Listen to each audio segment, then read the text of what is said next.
And we're live again. Good gracious. Here we go.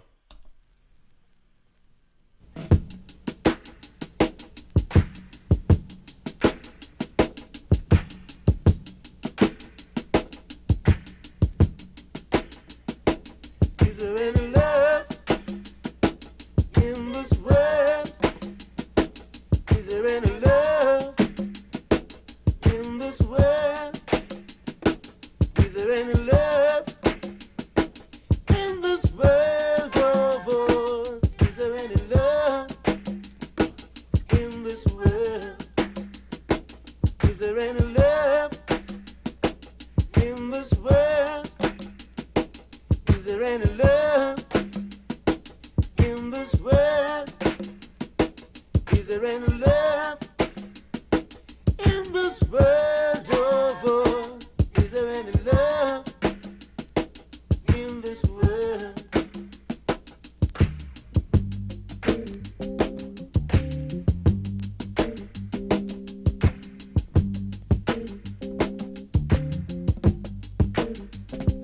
Is there any love in this world?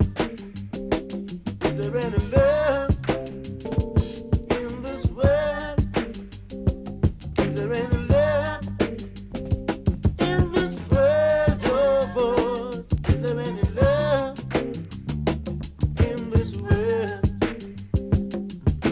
Jesus left his home on high and came down to dirt. Shed his blood that you and me, lost in sin, we might be free.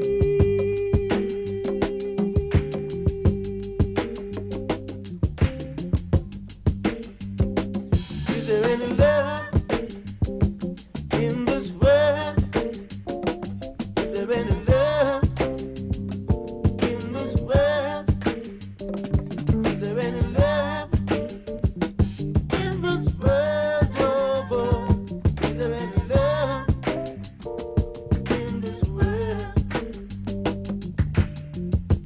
Is there any love in this world? Is there any love in this world? Is there any love in this world of ours? Is there any love in this world? People fighting on every side, cause they've lost their dignity and pride. Hating their neighbor, killing their brother, they lost that love for each other. Is there any love in this world?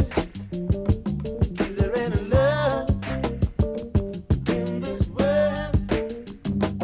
Is there any love in this world of us? Is there any love in this world?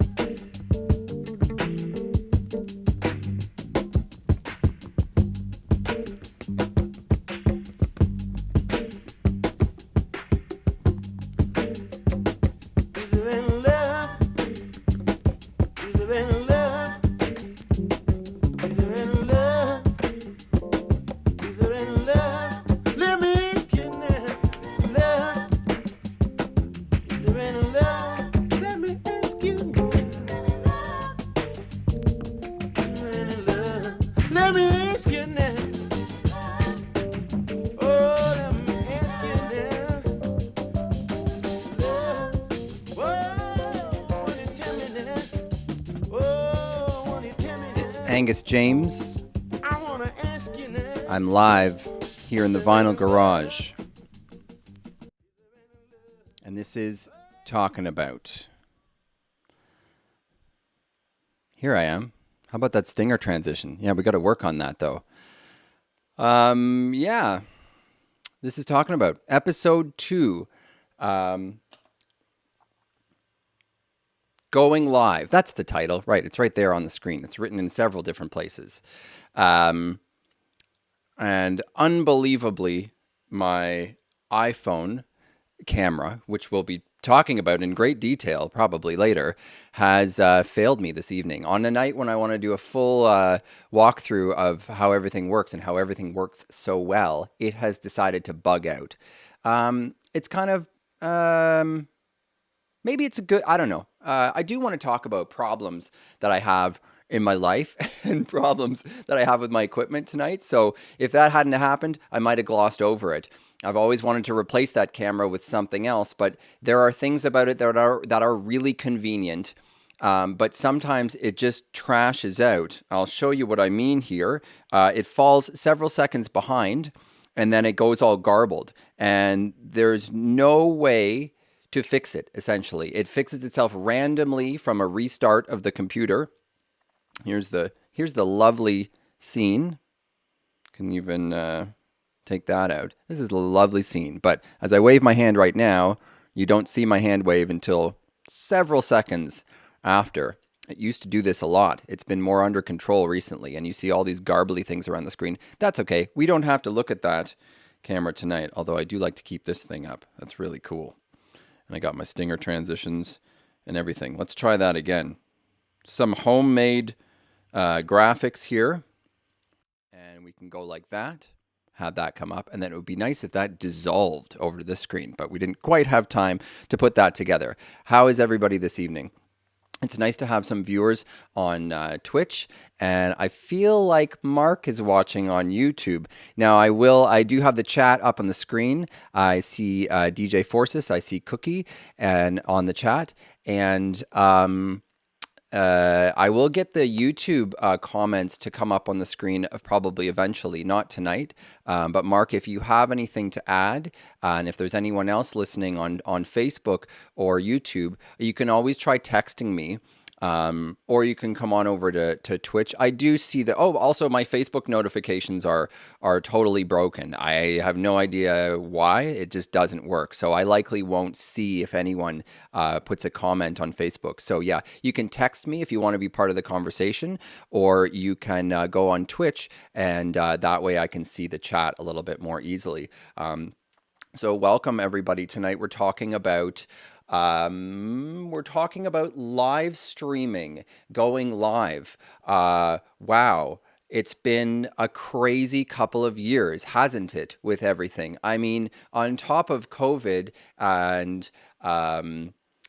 everything, I also moved to Belleville from Toronto, which was pretty crazy. And I got this wonderful garage that's kind of all mine. And I got to migrate my setup from a small room that was quite adequate, but it was pretty cramped at our old place, to here in the garage, where I really got to spread out. And there was already a structure in place here that I basically was exactly the right width to put my turntables on. You can see over here, oh, there's a stinger transition again. It doesn't have to happen every time. Right now it's going to. But yeah, there was this beautiful structure right here that was almost perfect. Well, more than enough room to put my turntables on and all the controllers, and then the computers in the corner here. Got the ye old plasma screen for watching TV and for monitoring stuff. And then I got another screen over here. I've got my old digital mixer for stuff. And then a whole bunch of records all up on top of this very, very heavily built shelf. And there's another shelf underneath. I hope you can see when I'm pointing. The camera zooms in too, but I don't need to do that. I will zoom in on the turntables. And we're going to be talking a lot about the setup and how it works. For anyone that's interested, I'll try to run you through the signal path and have a list of all the hardware and software that I use. Yeah, I'm going to, oh, screw it. I'll just let it do the stinger transition again. I'm going to try and turn that off for next time. It was going to look really cool when we went back to the front cam, but now stinger is always a challenge. Well, it's fun to make graphics. I mean, I used Canva. That's a Black Friday sale that I altered to be my poster for this show, and then I realized, oh, I can use the poster for a stinger transition, but then I realized the stinger transition has to be a video, so I had to make it a video, and then I realized a little bit too late that it would be nice if that it actually like went off to the side or dissolved or something. But anyway, yeah, fun learning what stinger transitions are and everything. I do watch a couple of really helpful like Twitch streaming coaching channels. I watch mostly on their YouTube videos, and that's a really important point. Actually, YouTube is a really important point to get into tonight, and I am going to be talking about that. I'm going to try to organize my thoughts. I have some stuff written down, but I am going to mention this again. And YouTube, I have learned, and so I was mentioning I watch these coaching channels, and I mostly watch their YouTube videos and rarely watch them on Twitch because they're mostly doing just chatting, which I mean, like I'm not a big watcher of that type of stuff, even though that's what I'm doing right now. I guess I'm getting more into it, or they're gaming, and I don't really watch gaming. So, but I'm watching their stuff on YouTube, and one of the things I've learned is it's very important to put content on YouTube, especially, or even if your only goal is to get discovered on Twitch, you have to use YouTube. You will never get discovered on Twitch. This is what I'm starting to come to terms with. It won't happen. It's possible, but it's very, very unlikely. You would have to just run into the right crowd of people. Whereas, well, and in terms of getting discovered by having something recommended because someone searched something, that can't happen on Twitch. This is important to know, and I'm learning this stuff now. Although YouTube, apparently, from what I've read, is more, it actually does that, or it's more possible that someone could search something and then your video, even if it had no plays or no views or no attention at all, could come up in a search result and stuff like that. I have an article about that I would like to read. Let's just see here. So notes. Oh yeah, and like tonight, I feel like sometimes I've learned that like going live is like it's like a feeling like doing a show, like when you're an actor or a technician in a play. It's like the show starts at 8:00 and it doesn't really matter what technical problems you're having. You know, the show must go on. You got to start and everything. And I've been pretty good at that over the past couple of years doing this. I do have the background in theater, so that helps. But you know, a lot of times it's this is a new format for me. First of all, DJing is easy. This is a new format for me, and it requires a type of preparation that I don't really know how to do. So I gave it a try, but I didn't. First of all, it's kind of hard to find the time with kids and everything. But aside from those excuses, I don't really think I really understand how to write or how to organize my thoughts in point form so that I'm not like literally like reading something that I wrote, but I'm just getting all the information that I need in order to talk on the spot. Now, I'm not bad at talking on the spot. I hope I'm not rambling on too much right now, but that is sort of the point of tonight. But what was the point that I was making? Oh yeah, I just I have been pretty good, even if I felt ill prepared in any way, of just going for it and just pressing start streaming and just go. Even if you're a little bit late, that's okay too. It's nice to start on time. I decided to start again tonight after I did I did a false start. I did another start in hopes that the front camera would behave itself. I restarted the computers and everything, and it didn't. But yeah. Here's let's blah, blah, blah, blah. I don't know. This is how I feel. This is sort of how I feel about tonight, about my lack of preparation. Where is this? There it is. Oh, there's a fun graphic. We can talk about those later too. This is kind of how I feel about going live and my lack of preparation and the fact that I'm just gonna do it live. That's tomorrow, and that is it for us today. And we will leave you with a... I can't do it. We'll do it live. Okay. We'll do it live. Fuck it. Do it live. I'll write it, and we'll do it live. And thing sucks. 5, 4, 3. And this is how I feel about That's my... tomorrow, and that is it for us today. Oh, I'm Bill Billy. O'Reilly. Thanks again for watching. We'll leave you with Sting and With a cut off his Sting. new album. I want to play Take that it clip away. every time I play a Sting record. I want to play that clip before it.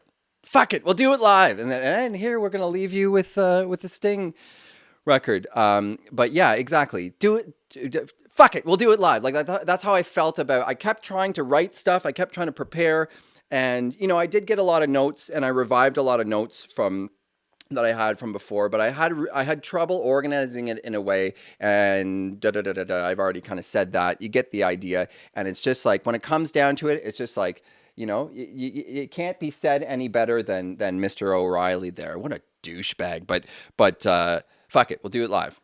And I came across something really funny while looking for that clip. I was looking for another clip that pertains to how I was thinking about stuff. Well, heck, we might as well just get into that right now. It sort of pertains to how I got into DJing, like even from when I was like where my interest in DJing even started before I even experimented with mixing or collecting music or anything in the very, very early stages when you're a kid. And it made me think of a moment from Family Guy, from the episode Lethal Weapons. I'm just going to cue that up here. No. And I'd like to play you that clip. And I think I don't know. I think DJ Phorcys, you might think this is funny. I hope here. And then it led me to find something else that was also funny. So yeah, we'll just go kind of awkward, but here we go. Is it not going to play? Fuck it, we'll do it live. What the hell's going on here? This is my fault. I brought violence into this house. I'm the worst mother in the world. Aha! I got it all on tape. Okay, this is me interviewing Ed Sullivan. What's new, Ed? Well, Stewie, tonight we have a really big show. Okay, and now a word from our sponsors. It takes a very steady hand. Don't touch the sides. Butterfingers. I was making radio shows for fun. If everybody does it, at least everybody I know. Shut up! Making radio shows for fun. Did anyone do that when they were a kid? Because I totally did. And I know that my older sister used to help me with it. I think she used to do it too. We had tape decks, and most of the tape decks, they just had a built-in microphone you could speak into them. So you'd record the radio, and then you'd record voiceover. And I think that's really, I did for sure. Yeah, DJ Phorcys did. I know he did. And I was still doing something like that. I remember, like, even in my early 20s, just before I like bought my first pair of turntables, I was already into electronic music. I was already buying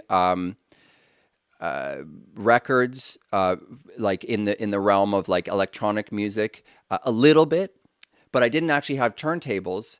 And sometimes I would take like another DJ's tape, and still, this is like in my 20s. I would take another DJ's tape and then try to mix, seamlessly into another track that I had off vinyl using various different pieces of my friend's equipment, or my parents' equipment, or my equipment. But yeah, back to like the. I always liked that Stewie clip, and everybody I know makes radio shows for fun. And I remember when I was a kid, taping stuff, making mixtapes essentially for myself, and actually talking over them. I don't even remember what, but it was something like Stewie was doing there, or maybe it was more like I was trying to emulate like Jesse and Gene from 680 CFTR. That was probably it.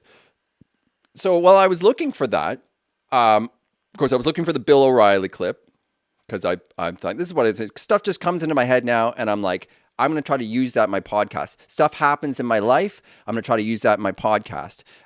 James was talking about, DJ Phorcys was talking about, when I was asking him about his schedule this evening, he was talking about how crazy stuff was at work, and, asking something about if I was feeling burnt out, because he's taking a couple of weeks off of his Sunday show to recharge, and absolutely. The burnout is a factor, and I'm just saying about how all this stuff comes up, and here I am scrambling for topics to talk about, and when really it's all around me. And this is what I'm learning, is that you can just take from anywhere. And I would like to talk about some of these things with the guys tonight when they come on. We're gonna have DJ Phorcys and Craig G come on in maybe about half an hour or 40 minutes, because I got to get our first caller in here right away. So while I was looking for that Bill O'Reilly clip,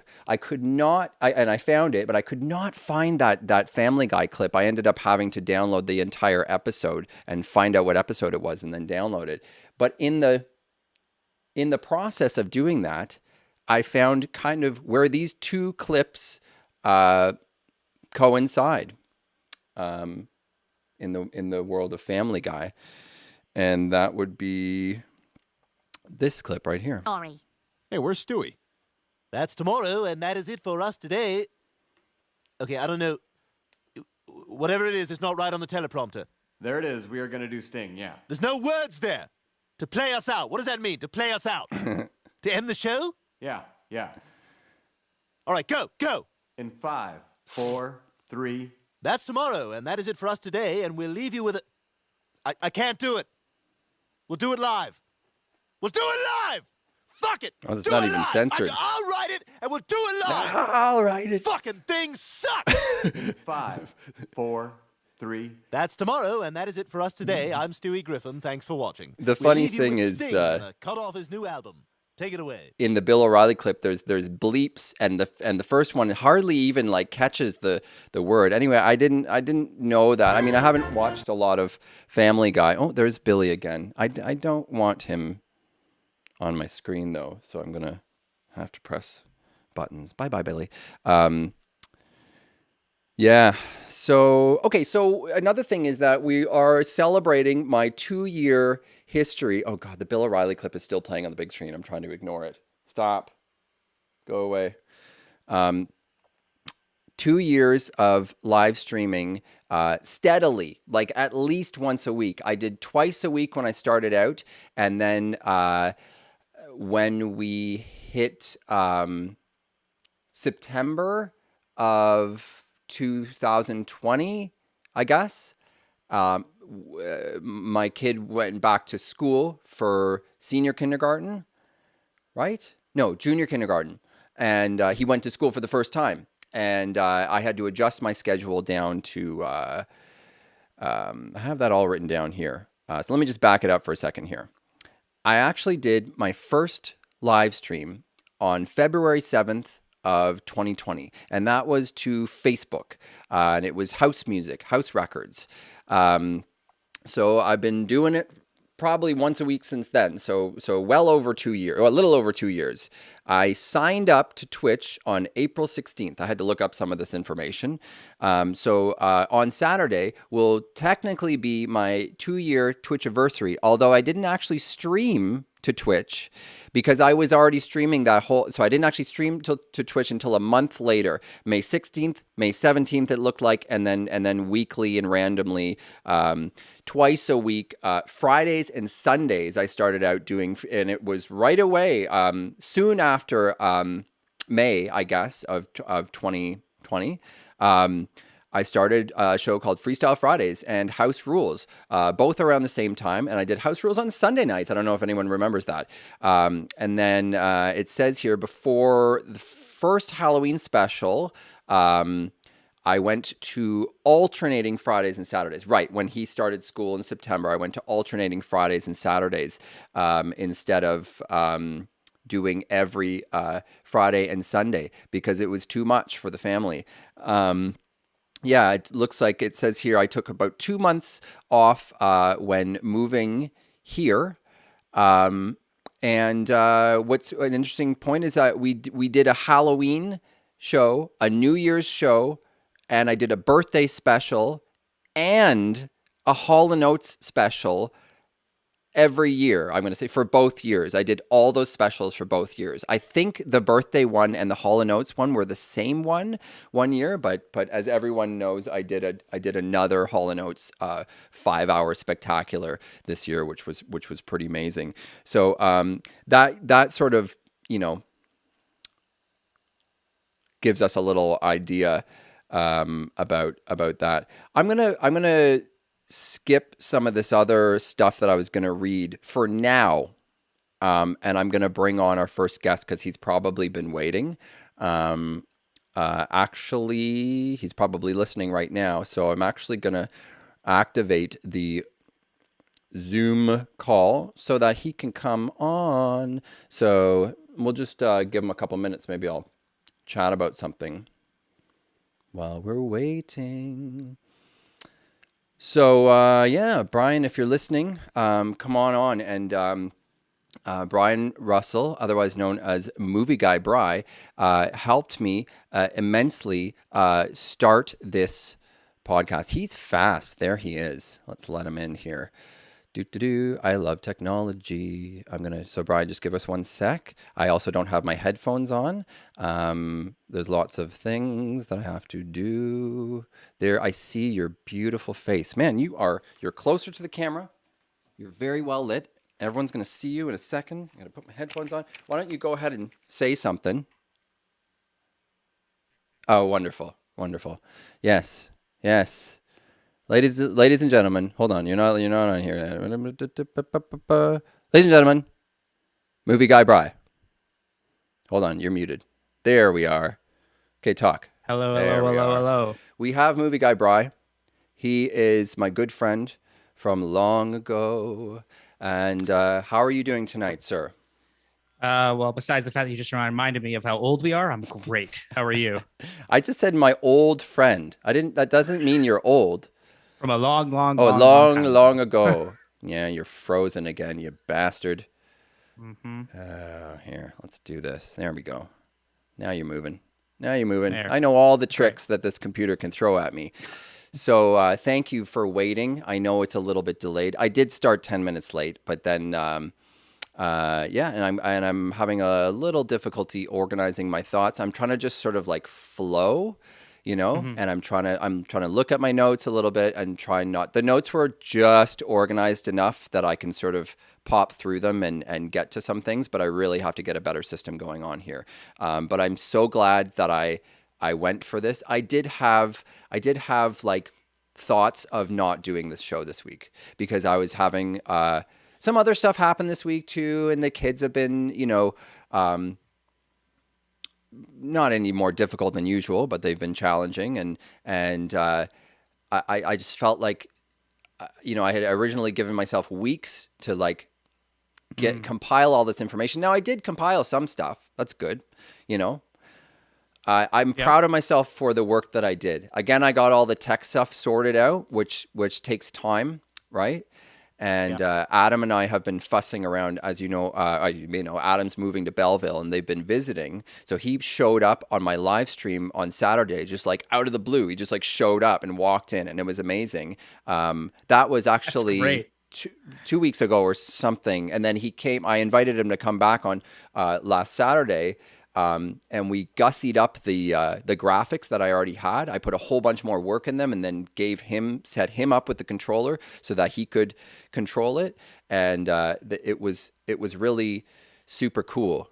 And I'm losing my train of thought as I'm talking. I am losing my train of thought. you have short hair. Oh God. So, I forget why the hell I brought. I'm going to eat another one of these chocolate covered espresso beans. I don't smoke weed on Thursdays now because it's my podcast day. How about that for a life change? And you've replaced this with chocolate covered Oh yeah, coffee beans. we'll Excellent. do it live. Fuck it. Did you like the Bill O'Reilly clip? Oh, that was great. Yeah. don't know. Just fuck it. We'll do it live. I'm trying Fuck to come up with ideas for stuff, and yeah, yeah. Revolution Radio is up in there. How's it going, Revolution Radio? We'll get you guys to come on the screen and talk about Revolution Radio in a very short amount of time, relatively. So, Brian, I want to thank you for your help in starting this podcast. You have been very instrumental, mostly just the fact that I could call you and talk to you about it, and you were so supportive. Aside from the fact that you actually came to do it with me, like even if you didn't do that, it would still have been very supportive.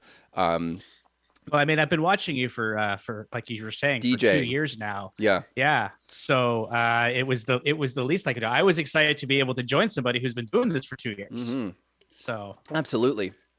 yeah. And you have aspirations to have your own channel, and that would be a YouTube channel or a Twitch channel, or like both. It's kind of both. It's kind of they say not to dip your hands in all the pies, Right. so to speak, but I'm also somebody who like sees what's possible.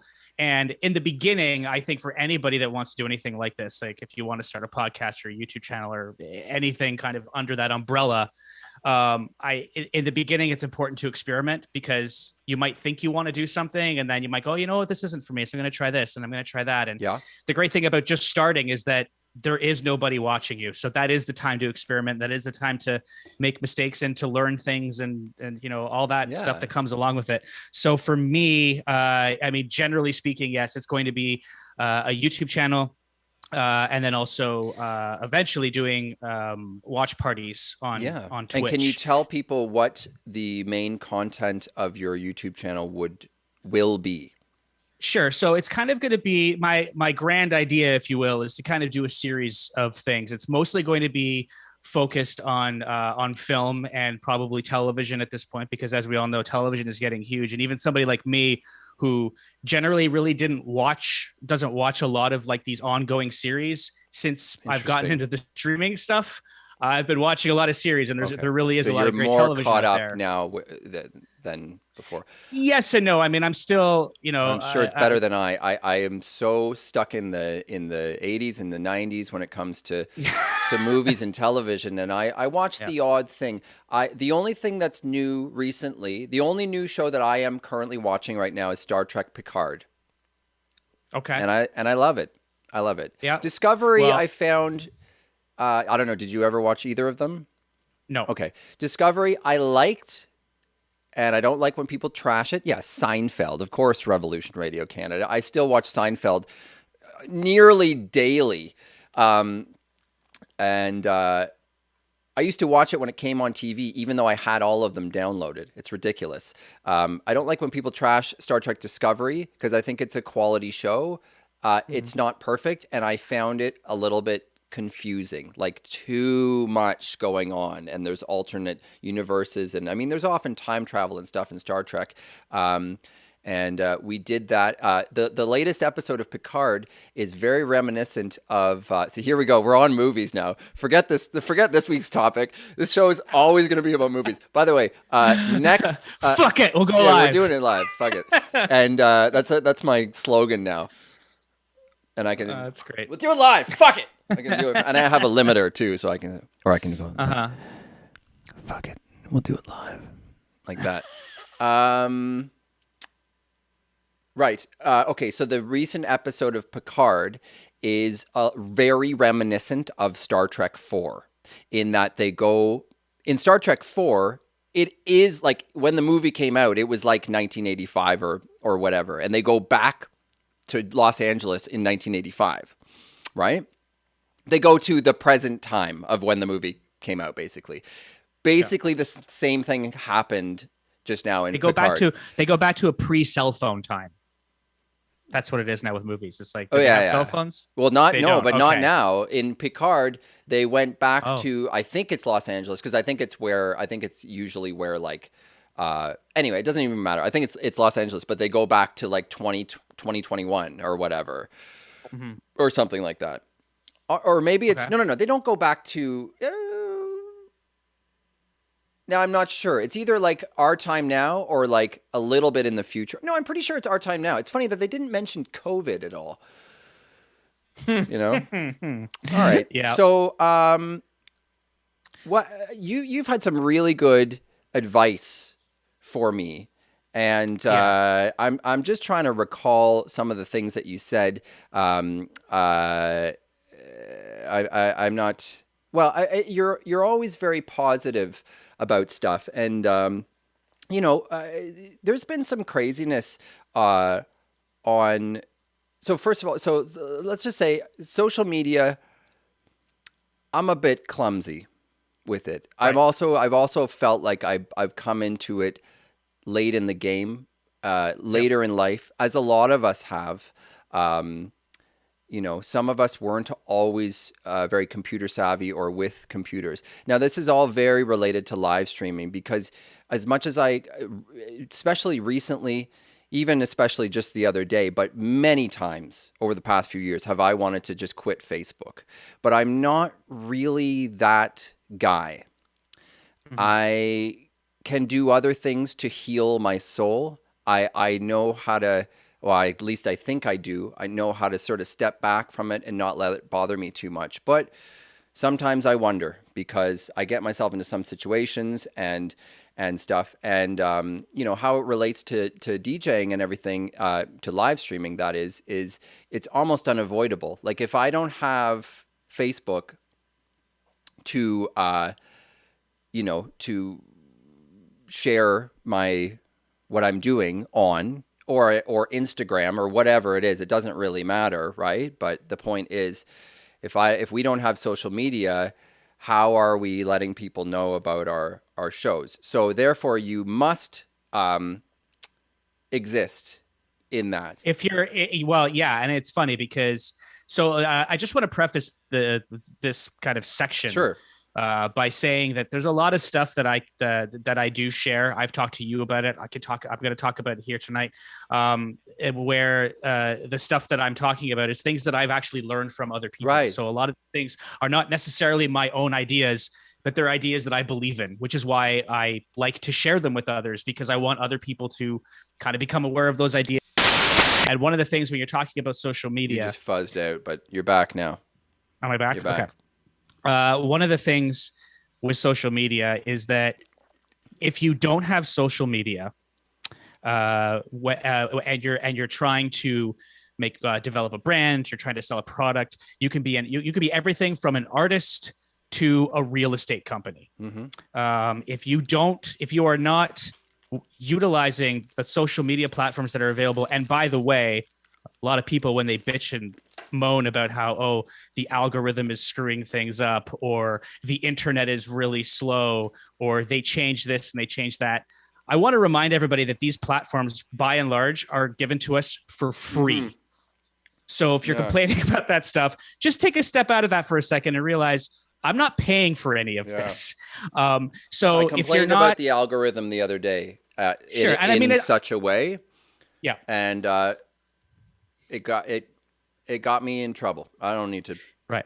say any more about that, but So if you're not, like you basically put, if you're doing, like I said, creating a brand, selling a product, whatever, and you are not utilizing the platforms that have been made readily available for free, you do not exist. And right now, we're still at a time, yes, there are still things that are developing and things that are changing, but in the last few years, we've seen such a rapid growth of what these social media platforms can do, that it's Wow. going to continue to accelerate. So eventually, the people who are not utilizing it and are trying to do certain things, they're going to get buried. Like, I mean, I don't mean to sound harsh, but No, and that's probably what's what's going to happen. happened to me nearly Yeah. a few times. Like, I want people to understand too. Once again, I'm spitballing the ideas that I've heard from others, yeah. because this is a really, really great thing to think about.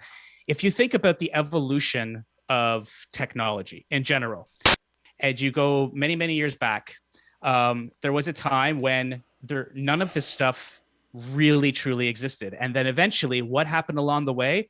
The printing press was invented. The printing press was a very early form of social media, right? It was newspapers, it was magazines. And that was a major, major boom for people that had companies or were trying to sell something. After the printing press, what happened? We eventually got the radio. Then we eventually got television. And now television has turned into things that you can do online for free. And it's become much more interactive too, from something that you only just listened to or watched to something that you, that you get feedback, instant feedback from. And not only that, but it's because of the internet, in general, and social media, we have literally, for the most part, to a degree, erased that middleman. Mm-hmm. Like, it used to be, if you wanted to get your product or your project or something like that seen by somebody, you had to go through numerous sources, you had to know people, and you had to work rooms. And now it's like, just put it there and the market's going to decide for you. There's no more middleman. Yeah. You just put it out there, and it will. I mean, if you've got something that's good and something that people are interested in, it's not going to happen overnight. But if you continue to work it, and yes, it's going to take time, it's going to take work, it's going to take making mistakes and falling flat on your face and making a fool of yourself and learning along the way. But if you keep going, eventually that thing that you are working on or that idea you have, it will eventually get to the right people. Well, I mean, that almost seems universal, like that if you work hard at something, you will succeed. It sort of sounds like a similar sentiment. But you see, the problem here is that a lot of now, I don't want to kind of say everybody, because working hard at something includes not ignoring what you have to do with today's technology, right? Like, it also means. Man, we're losing. Oh crap! We're losing your audio here, buddy. I've just muted him because I'm getting horrible static. What's going on, bro? Fiddle with something.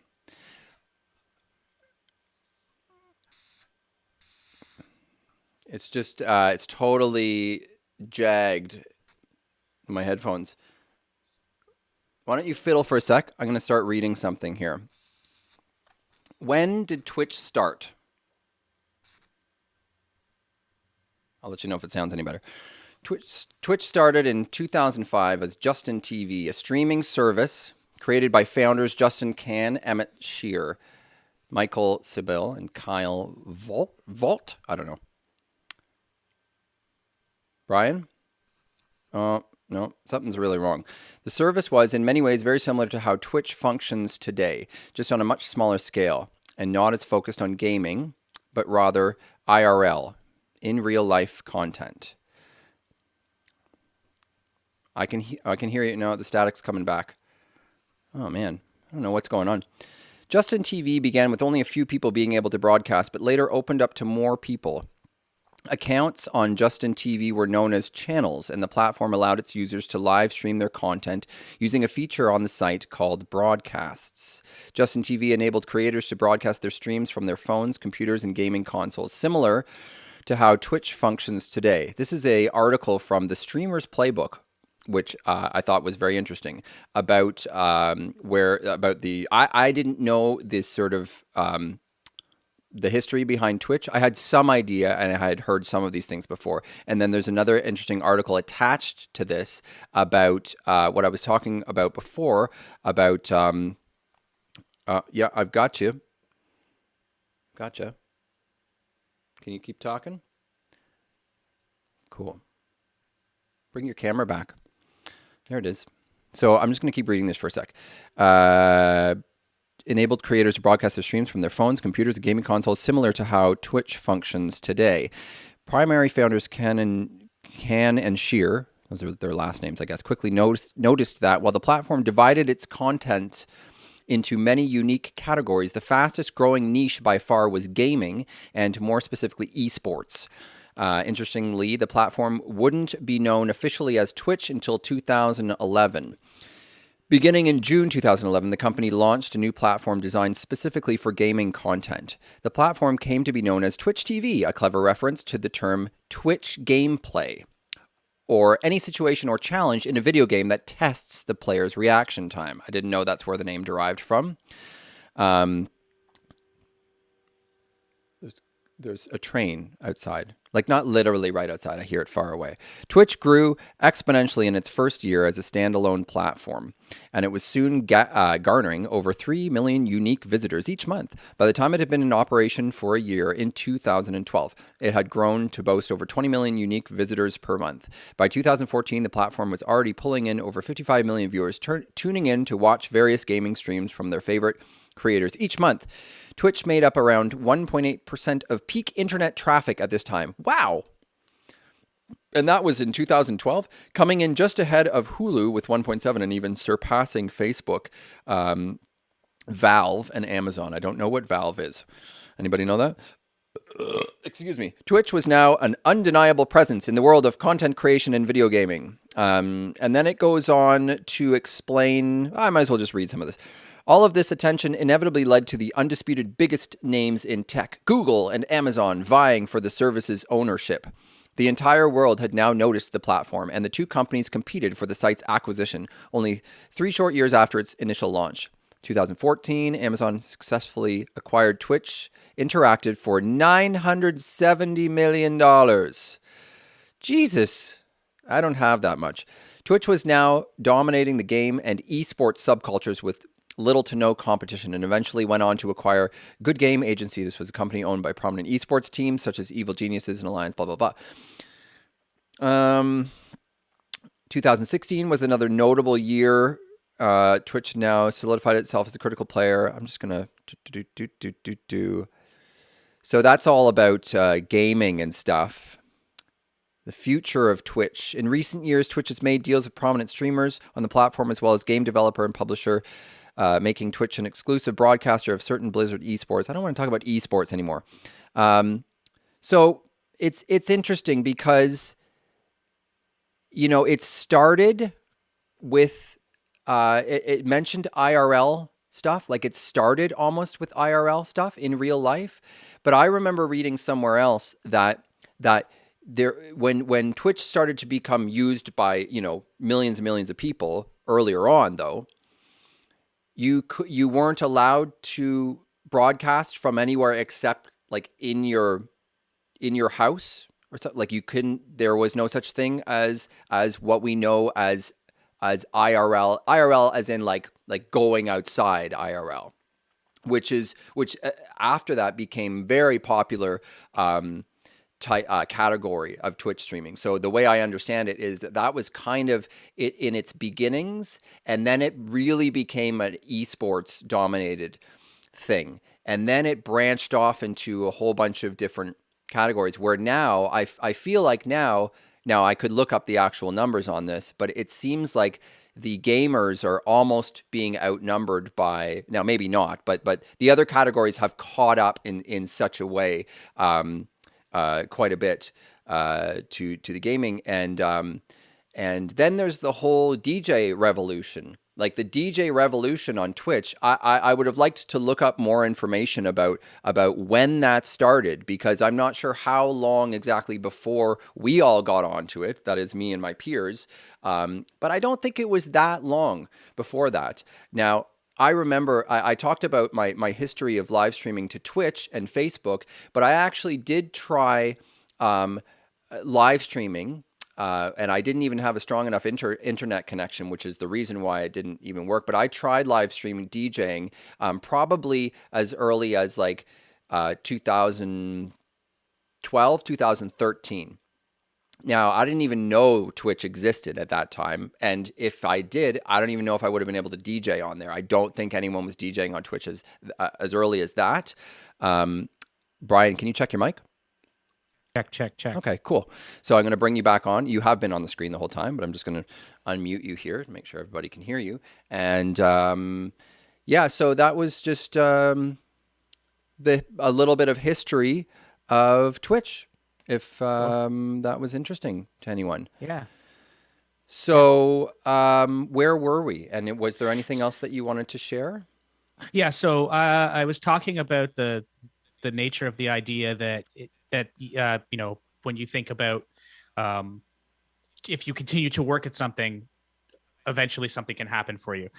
And where a lot of people get caught up and either will stop doing what they're doing or they'll slow things down or whatever, is because a lot of people are looking for that success. It has to happen in a week. I have to post 10 videos. And then when things aren't happening as quickly as they think they will, they either will completely stop, like I said, or they'll slow their process down, not realizing that most of the people who do achieve the success that they have been doing it for a very long time. Which brings me to my next point, where there's a lot of people who want to do something like this, whether it's a podcast or a YouTube channel and whatnot. And when they figure out, oh, this is going to take 5 years, this is going to take 6 years, this is going to take 10 years, and they go, it's going to take too long. Well, unless you're 85 years old, you've got 10 years, right? Yeah. So you're going to be spending the time anyway.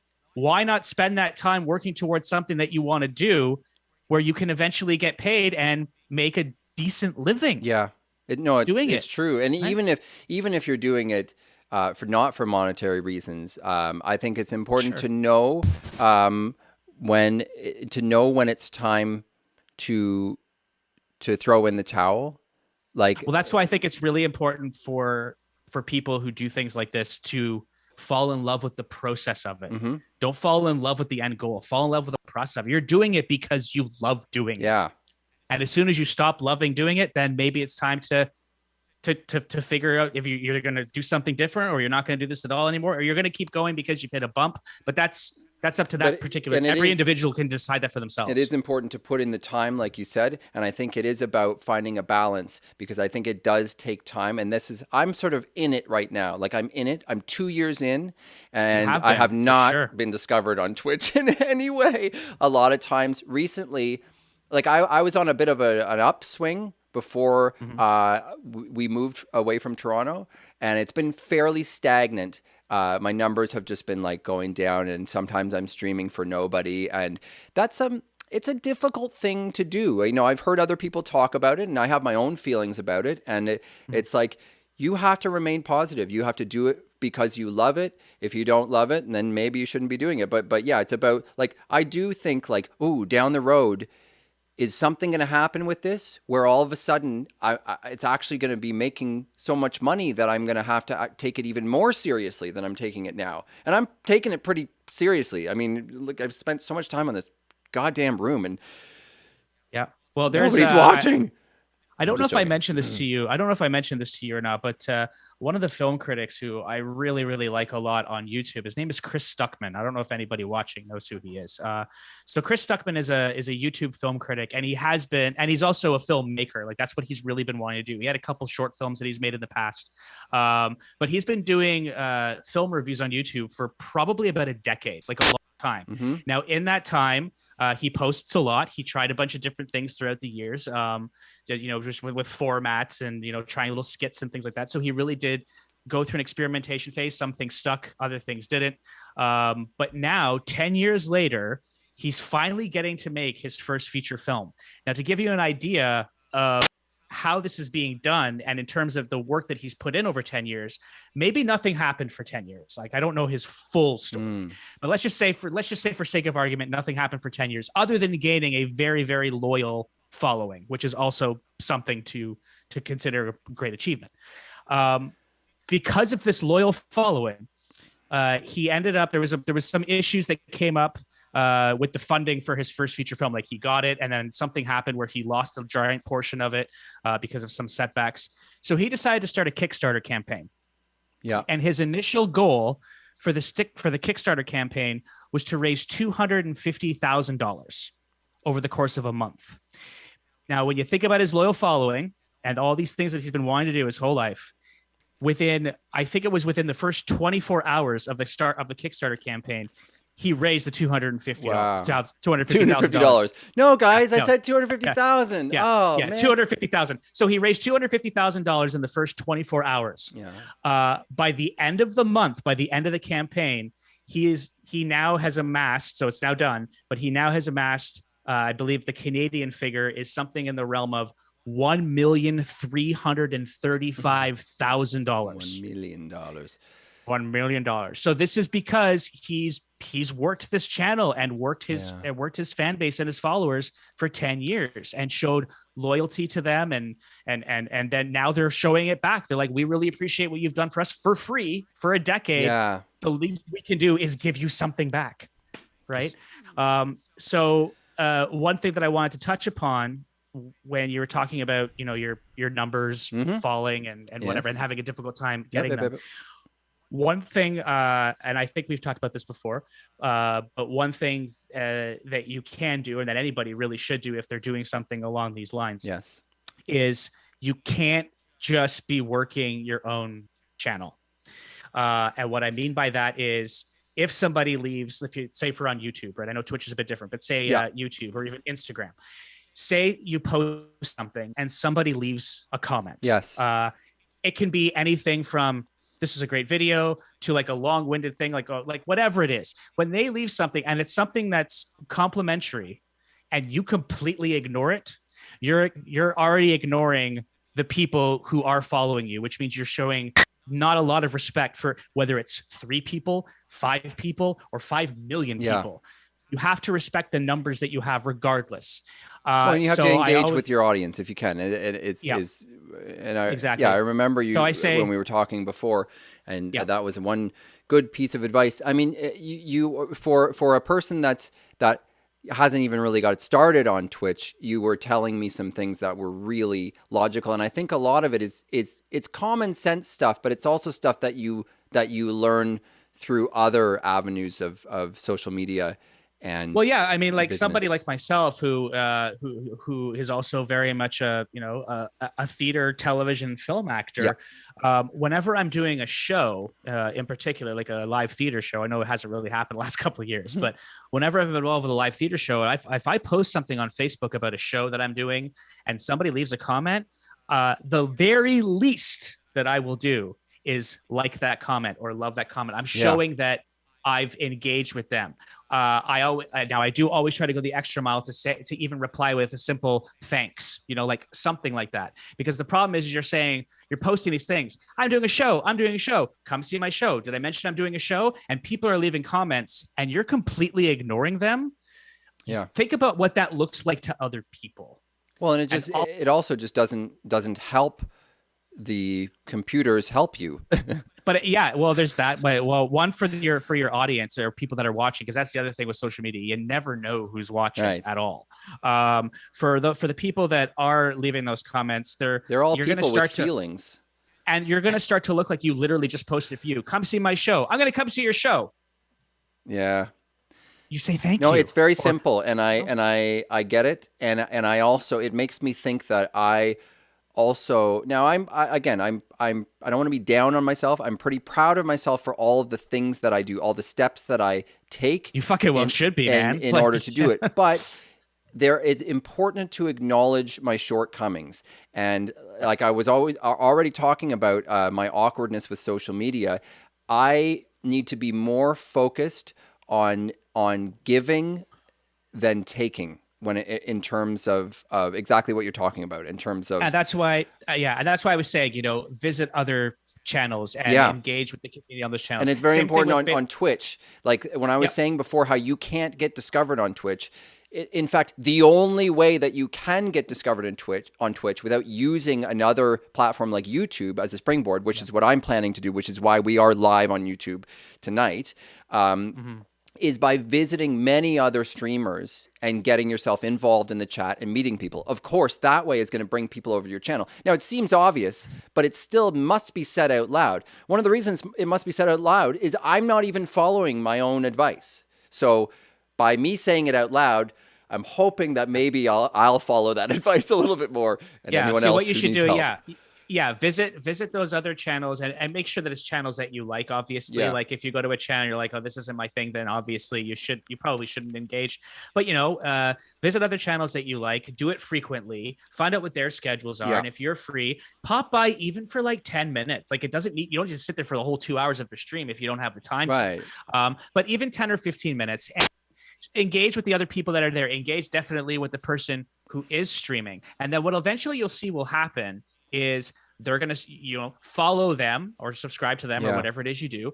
You're eventually going to start to get those kickbacks. They're going to follow you back. Yeah. They're going to start to raid your channel when they're done. Yeah. Same thing And with it's you, not right? even Like, follow for follow is what we're talking about. No, it's not. We're talking because you're about doing it because you're doing it because engaging. you like it. Like, that's the important thing that you made a point to say, like, you're not going to go on channels that you don't like, because that's just spamming. Exactly. You go on channels that you like. The chances are you go on channels that you like, you're going to spend more time than you even planned to there, because you're saying you don't have to hang around for 3 hours. That's true. But here's the thing.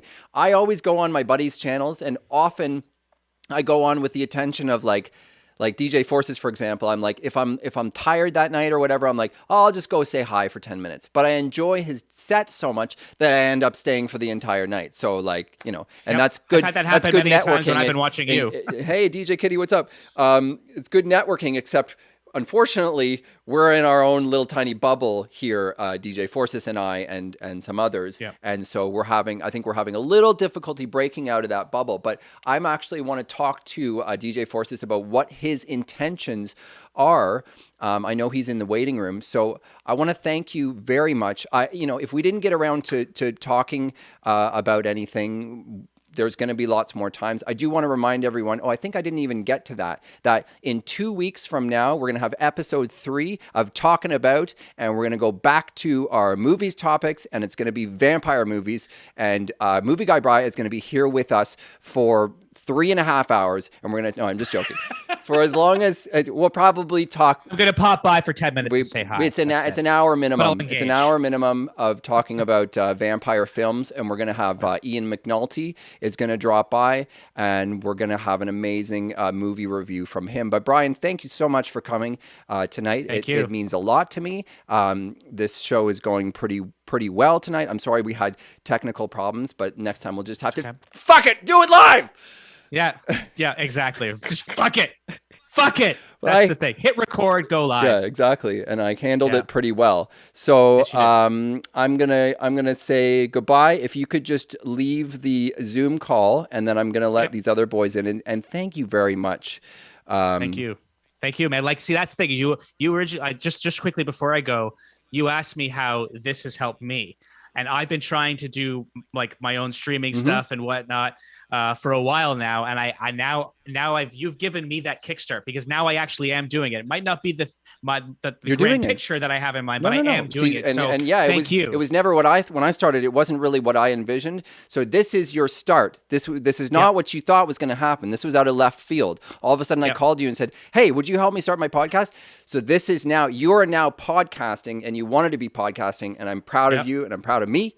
And we'll talk soon, brother. Okay. All right. Thanks, man. Have a good night. Bye-bye. Ciao. Okay, ladies and gentlemen, we're going to bring on, without further ado, there's the Inception thing that's happening there. Ooh, it's trippy. There's me and me and me and me. I would like to get Craig G up in here at the same time. You need to pause your Twitch, because I can hear it in the background, DJ Phorcys. Okay? All right, we good? How are you doing?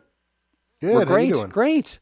Awesome. DJ Phorcys is a fellow Twitch streamer, a fellow DJ, I'm going to say. And I'm actually going to refer to my notes here. And I started a few notepads, and one was called I want to share my gratitude. And it was supposed to be a big birthday live stream or something last year. And I had a whole bunch of thank yous. Oops, it still says Movie Guy Bri underneath you. Oh no, I didn't make one for you. Oh, where is it? All right. Somewhere here. Oh, Jesus. Can you just be Movie Guy Bri for now? I literally don't know where it is to turn it off. Oh, it's in here. It's in the... There it is. All right, we'll fix that later. So this is not Movie Guy Bri. This is James Dunn, otherwise known as DJ Phorcys. I've heard people refer to you as the Prince of Darkness. What's that all about? Well, I mean, look at me. The black shirt. You're black always hat, wearing black. Sitting in a dark room so no one sees how messy my apartment is behind me. Right now I've got the virtual background. I like the Revolution Radio background. Nice. Yeah. But when you're wearing black, it doesn't work extremely well.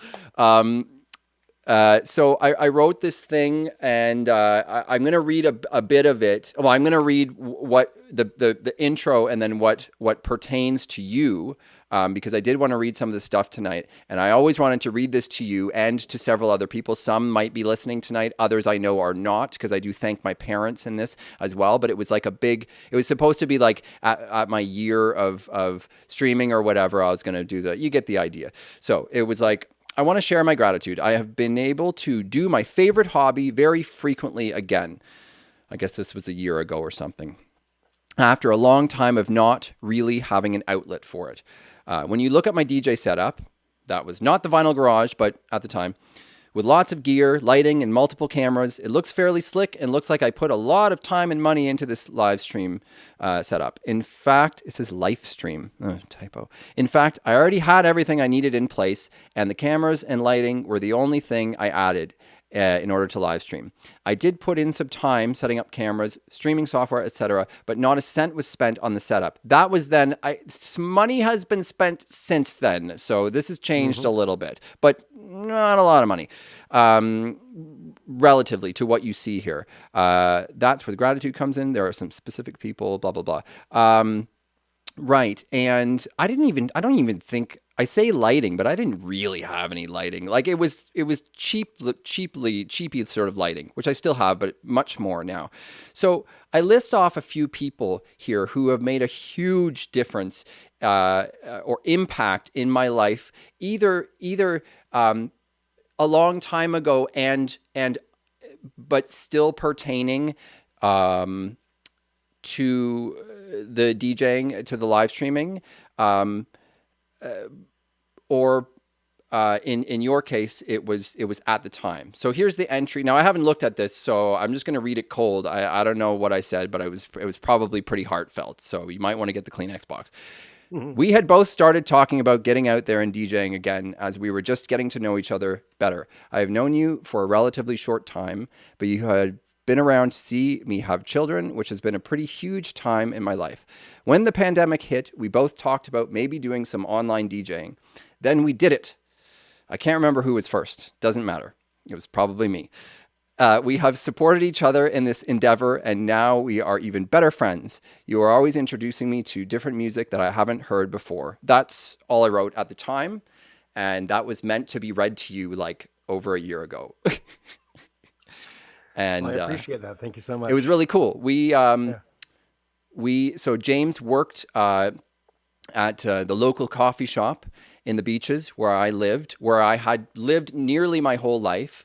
And like I said, we moved back into the neighborhood. We had kids. We met James, and him and I started talking about common interests, electronic music and DJing, and we realized we both liked those things. And then we were like, oh man, we should get out. We were both starting to age a little bit. I don't know, you more than I, but we started to say like, I want to get out. And we had both done some gigs in our younger years, some DJing in our younger years, and we were both saying we want to get out and do some gigs. And we were like the letter says, we were about to do that when COVID happened.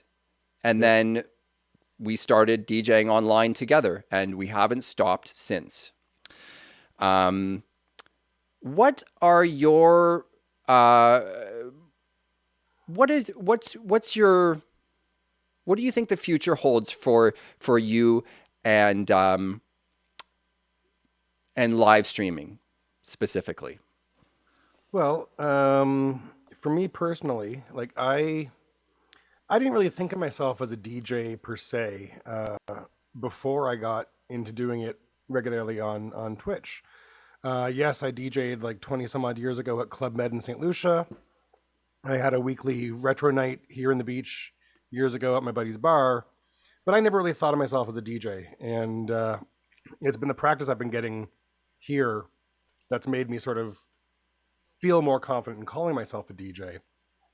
And now that I'm affiliated with Revolution Radio and I'm still doing the Twitch thing, my next sort of step, I'm looking for venues. Now that everything's opening up again, people are going out to bars again. Yeah.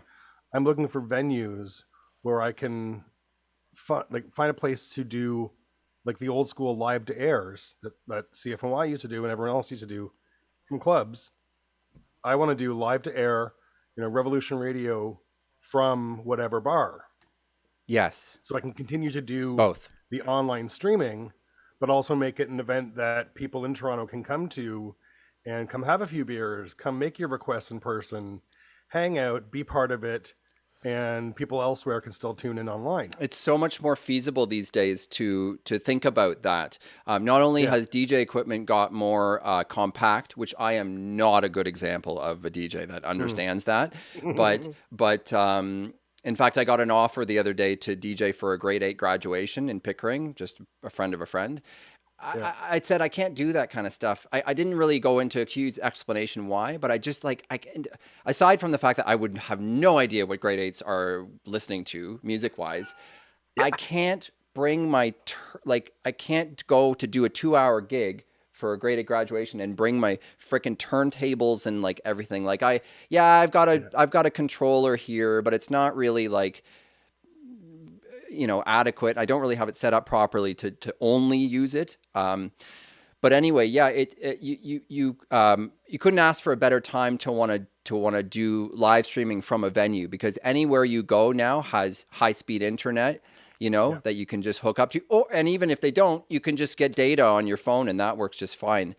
I'll chat with you about what grade 8s are listening to. Oh, so by the way, Craig G, can you call in? But we're actually running out of time on the Zoom call because I had multiple people. It's going to end in 5 minutes. So I'm going to restart the call. And then, Craig, if you could call in and join the conversation, that would be wonderful. But you'll just have to wait till it restarts. So you want to, so DJ Phorcys, you want to take your live stream and do it at a venue. And do you still want to do it at home? You want to do both, or does it matter? Well, I mean, I would love to continue my Tuesday night retro dance party and my Sunday afternoon sonic somnambulism shows from venues, and I've got a couple places in mind that I'm approaching. But yeah, I've got to find the right fit where people will understand that it's not your typical club DJ. Well, the Tuesday night sort of could be. I think it would be more challenging. I think you may find the right place for sonic somnambulism, and I would love to see what place that is. That would be so cool. Yeah, some coffee shop or something.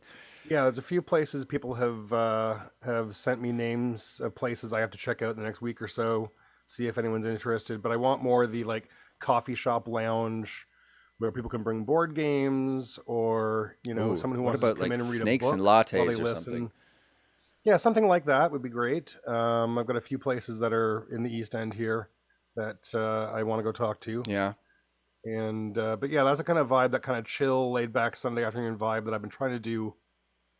The idea with sonic somnambulism when I started was to recapture the vibe of radio shows like Brave New Waves on CBC and the Alternative Bedtime Hour on CFNY back in the day that was hosted by Danny Elwell. Yeah. And those kind of shows, that kind of like chill vibe, rather than a dance DJ, I want to just like curate playlists of like stuff that you can relax to and pick up a good book and like. Oh man! The things that I have done to during that sounds weird or something. I don't know. The places I've been during your Sunday shows. I'm one of your biggest fans of Sonic Somnambulism. I've listened to almost every single show, and I even had the pleasure of doing episode number 75, I believe it was, Yes. here from the Vinyl Garage in the daytime. It looks real different in here in the daytime, and it's such a good show, and I've never heard anything like. I've never really had the pleasure of this.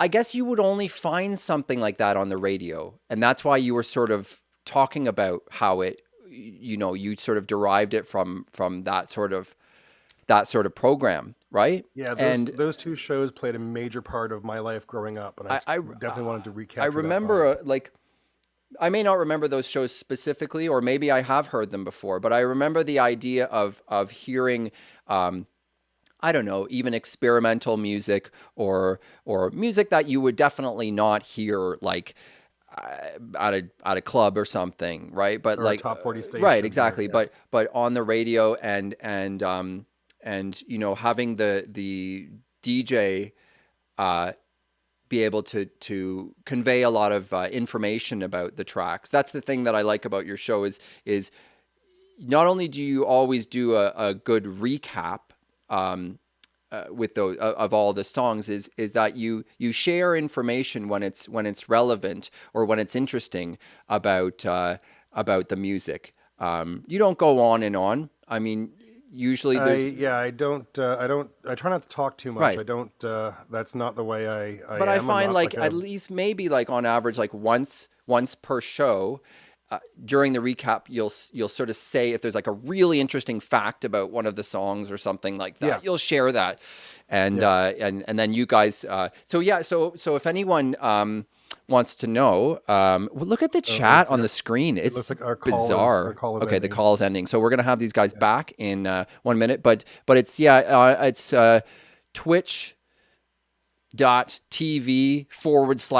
twitch.tv/DJ _ Phorcys. I don't know. Look for DJ Phorcys on PHORCYS. yes, PHORCYS Phorcys, DJ Phorcys on Sunday afternoons at 3 p.m. Returning not this Sunday but the following Sunday. Is that right? Yes, the Yeah. 24th. So this would be a rare occurrence where there's not a Sonic Somnambulism this coming Sunday, and I can't wait to see you come back. Now don't go away. Let me just restart this call, and please join using the same link. Okay. Cool. All right, we're gonna get these boys. No, I don't want to upgrade Zoom. Forget about that. We're going to get these boys back here because Zoom is limiting my time. What I found out is that if I have a call with only one person, it is limitless. So that worked really well for our podcast when it was just Brian. So where is Craig now? He's supposed to be joining us. Oh, Revolution Radio. I would like you to come now to the waiting room. You're being beckoned. You should probably pause your Twitch stream when you come here. So come join us. Yeah, he knows. Here he is. Okay, ladies and gentlemen, Craig G. and DJ Phorcys from Revolution Radio. Hey, buddy, I like your background too. It's like the blurry background. Can you hear us? Can hear you just fine. Excellent. Can you guys hear me? Yes, we can. You sound great. Loud and clear. Nice and loud and clear. Awesome. Yeah, so the reason I actually have this background, Angus, is because of the fact that I do not have the Vinyl Garage. My place looks like shit, and I look at what happens when I do this with my hand. Anyway, it's it's not a good thing. But when you do what with your hand? Sorry, I wasn't watching. Check this. Oh, out. does Look it at blur? Kind So of you're does, going to be like, blurry. pretty small, unless trail. someone has a big screen TV. You guys are pretty small on my screen. My special guest okay. box is set up for. Now, I don't like to have my guests' heads that much smaller than mine because it feels like I'm trying to make them smaller. But my little guest box is set up for one right now, so we're going to squeeze two into it. No problem. Thank you so much for coming tonight. You know, I haven't got a. Thanks for having I knew that. I knew that having guests would help fill the time, and I know that Brian and I can go on forever. And he's a cool cat. I gotta say, by the way, he's a proper dude. He's a proper dude. Brian, he's a cool cat. I really like him. And so I haven't even got to my. You know, I never got to my equipment walkthrough tonight. We'll see if we even get to that. If people are going to hang around, I'm going to do that right after I have a chat with you guys. And then there's a bunch of other notes that I haven't even got around to yet. You know, I started a bit late. I tried to start talking about stuff. And then, yes, Squirrel Girl, it's the boys. And then it's wonderful. I knew I could do this tonight, even though I was feeling a little bit unprepared. I knew I could do it tonight because I knew when I had guests on that they would help fill the time. That's funny. I'm getting that static again. So now I'm wondering if that was a problem on my end. I sort of assumed it was a problem with Brian's, and it was completely out of control for a few minutes there. Just heard it once. It's freaking me out. Okay, so Craig, can you tell, for anyone who's listening who doesn't know, can you tell us a little bit about your radio station, and can you tell us specifically about your experiences so far, the highs, the lows, and your general like feelings about how this has gone over the past couple of years or however long you've been streaming for? Well, it's interesting because a lot of the spinning that I started doing, I was a CFNY disc jockey back in the day. So I worked at 102.1 The Edge when Martin Streak was there, when Dave Bookman was there, when Barry Taylor was there, and just a bunch of wonderful, wonderful people. Mm-hmm. So I was Martin Streak's live to air DJ for 4 years. And then when I finished doing that, I did my own show overnights called Insomniac Theater. Fast forward, I end up leaving the radio station because a bunch of us get fired. I keep doing gigs because I've got essentially a name where I've kind of built up a thing and I've got a following and I can keep doing gigs and stuff. Eventually I get to the point where I don't want to do clubs anymore. And I'm just, I sort of do shows here and there and, a pop-up gig here, a pop-up gig there, and all of that sort of stuff. And then the pandemic hits. Oh, dear. So I still enjoy playing out. I don't know. So behind me actually is my drums that are set up. So not only am I a DJ, but I'm also a musician. So I kind of I miss playing shows. I miss playing live. All of a sudden I find that it's like I've been out of doing what I used to do for a living for a long time. And now I really miss it. I've got all this gear sitting here. It's basically collecting dust because I'm not doing anything with it. And I started DJing, and I found that a bunch of DJs were starting to do it on this little thing called Twitch. Mm-hmm. And I thought, well, that's really interesting. So what I started doing was I started doing essentially throwback shows to what I would do at the Kingdom, or what I would do at the Phoenix, or what I would do at Whiskey Saigon or Velvet Underground when I was DJing with Martin Streak at CFNY at the Edge, 102.1. Yeah, I remember these people throwback there shows that don't know them. Yeah. So I started doing those, and the response that I got to them was absolutely crazy. Like I remember the first show that I did, which was paying tribute to the Kingdom. Yeah. I had 135 people watching that show. That one. Wow. That now, was let awesome. me ask, though, was Revolution Radio not conceived at this point? Wasn't even a thing, Okay. my friend. Wasn't right. even a thing. It was literally just me saying, I'm going to, so if you can, so I don't know. Anyway, doesn't matter. Actually, you would love this, Angus. Let me just do this here real quick. Okay. So what I'm going to do is I'm going to show you where I actually sit in my basement. My setup is not even remotely close to yours, James. But what I'm going to show you is you guys are in Angus, two different houses, aren't you? Yeah, we are. So I've got a bunch of vinyl here on the wall. There's Todd Terry and House of Gypsies. Yeah. Brilliant Todd Terry. There's a band that you might know, Angus James. That's a single for Around the World. by You Daft got Punk. it. Delight, and I've got LFO, So LFO. that Delight is that Flashdance. is that that's not the pink one, is it? Because I have that one.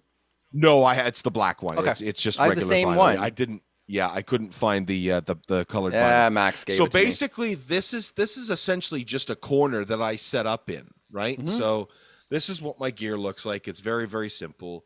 There's my DDJ-SX 2. Cool. So that's basically what I started doing. Yeah. So I started spinning the shows, and Revolution Radio wasn't at all a thing. It wasn't even remotely a thing. It was just me setting up and saying, you know what, I want to entertain people because people are losing their fucking minds Yeah. during this pandemic.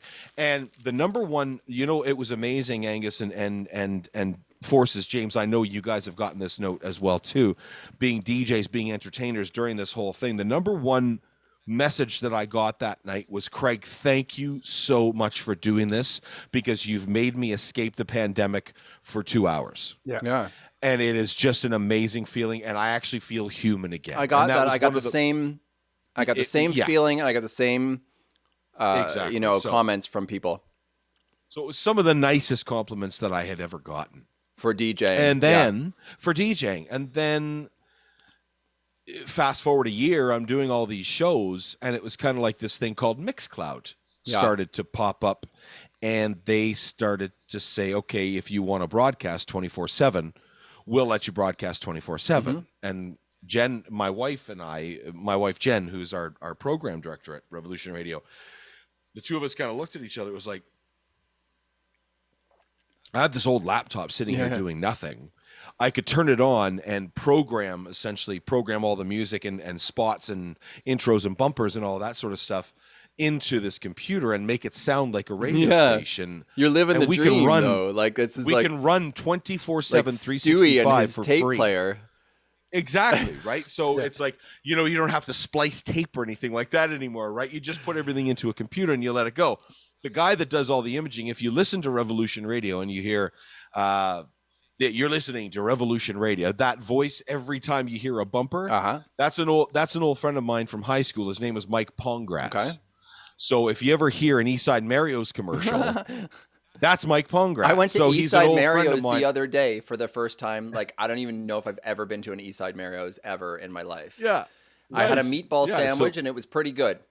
Did you? Please tell me you had unlimited breadsticks as well. Oh no, that's the They Olive just Garden. brought us bread. They That's kept the Olive bringing Garden, us never bread. mind. Yeah. So yeah. So basically, we set it up to sound like a radio station, and then in between that, James Dunn, the fellow below me, he and I reconnected when we did this thing. It was a party for Martin Streak, his 10-year anniversary passing.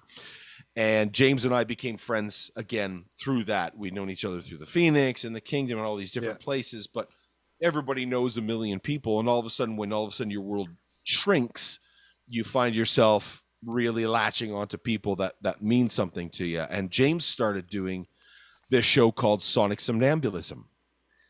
And I was such a fucking massive fan. I was like, he's playing left field. Yeah, it was on a Sunday afternoon. Yeah, I was a like pretty big fan, too. Nobody is playing that right now. Yeah. Nobody, right? Like not even, let me put it to you this way. Not even left field are playing their music on a Sunday afternoon at 3:00 p.m. Right? So it started to take shape. And then Jen and I said, well, Mixcloud isn't really working because what they do is in order to it's a copyright situation. They have to restart their feed every night at midnight. Oh, so that's not feasible for 24-hour broadcasting. I didn't know that's one of the Exactly. reasons why you left that. I wasn't sure about that, but that makes sense. So what happens is it's 6 a.m. our time because they're 6 hours ahead. Yeah. So when it sets, it's like it's 6 p.m. our time, and all of a sudden we find it's like you have to like why is the manually radio station restart off? it. Yeah, every then we have day. to manually restart it and all that sort of stuff. So then we found this thing called Shoutcast. Oh yeah, And Shoutcast is essentially an online radio station broadcast. Well, we've got to pay $15 a month in order to make the radio station work 24/7. Big deal. We can afford $15. Yeah, That's okay. yeah. Right. So then we signed up for it. I made it all work. I put everything into the machine, and same thing. It just worked. Yeah, you And guys we do found so it was much actually work. better You should audio quality. You should So- be being paid somehow, and I wish the best for you in Yeah. the future. You should be being paid, because like I know you don't mind shelling out a small monthly fee for that service, but you guys should be making so much money that you could cover that somehow. But I still have, like, I know you're 24 hours and you're using Shoutcast, and I don't think that you should stop that or anything, but I still think that Twitch is very like viable for actually like making money, especially when Right. you already have so much experience, sort of like we do. Like we're already rolling, right? So we have that going for us. I think if you put some effort, getting some weird sounds again.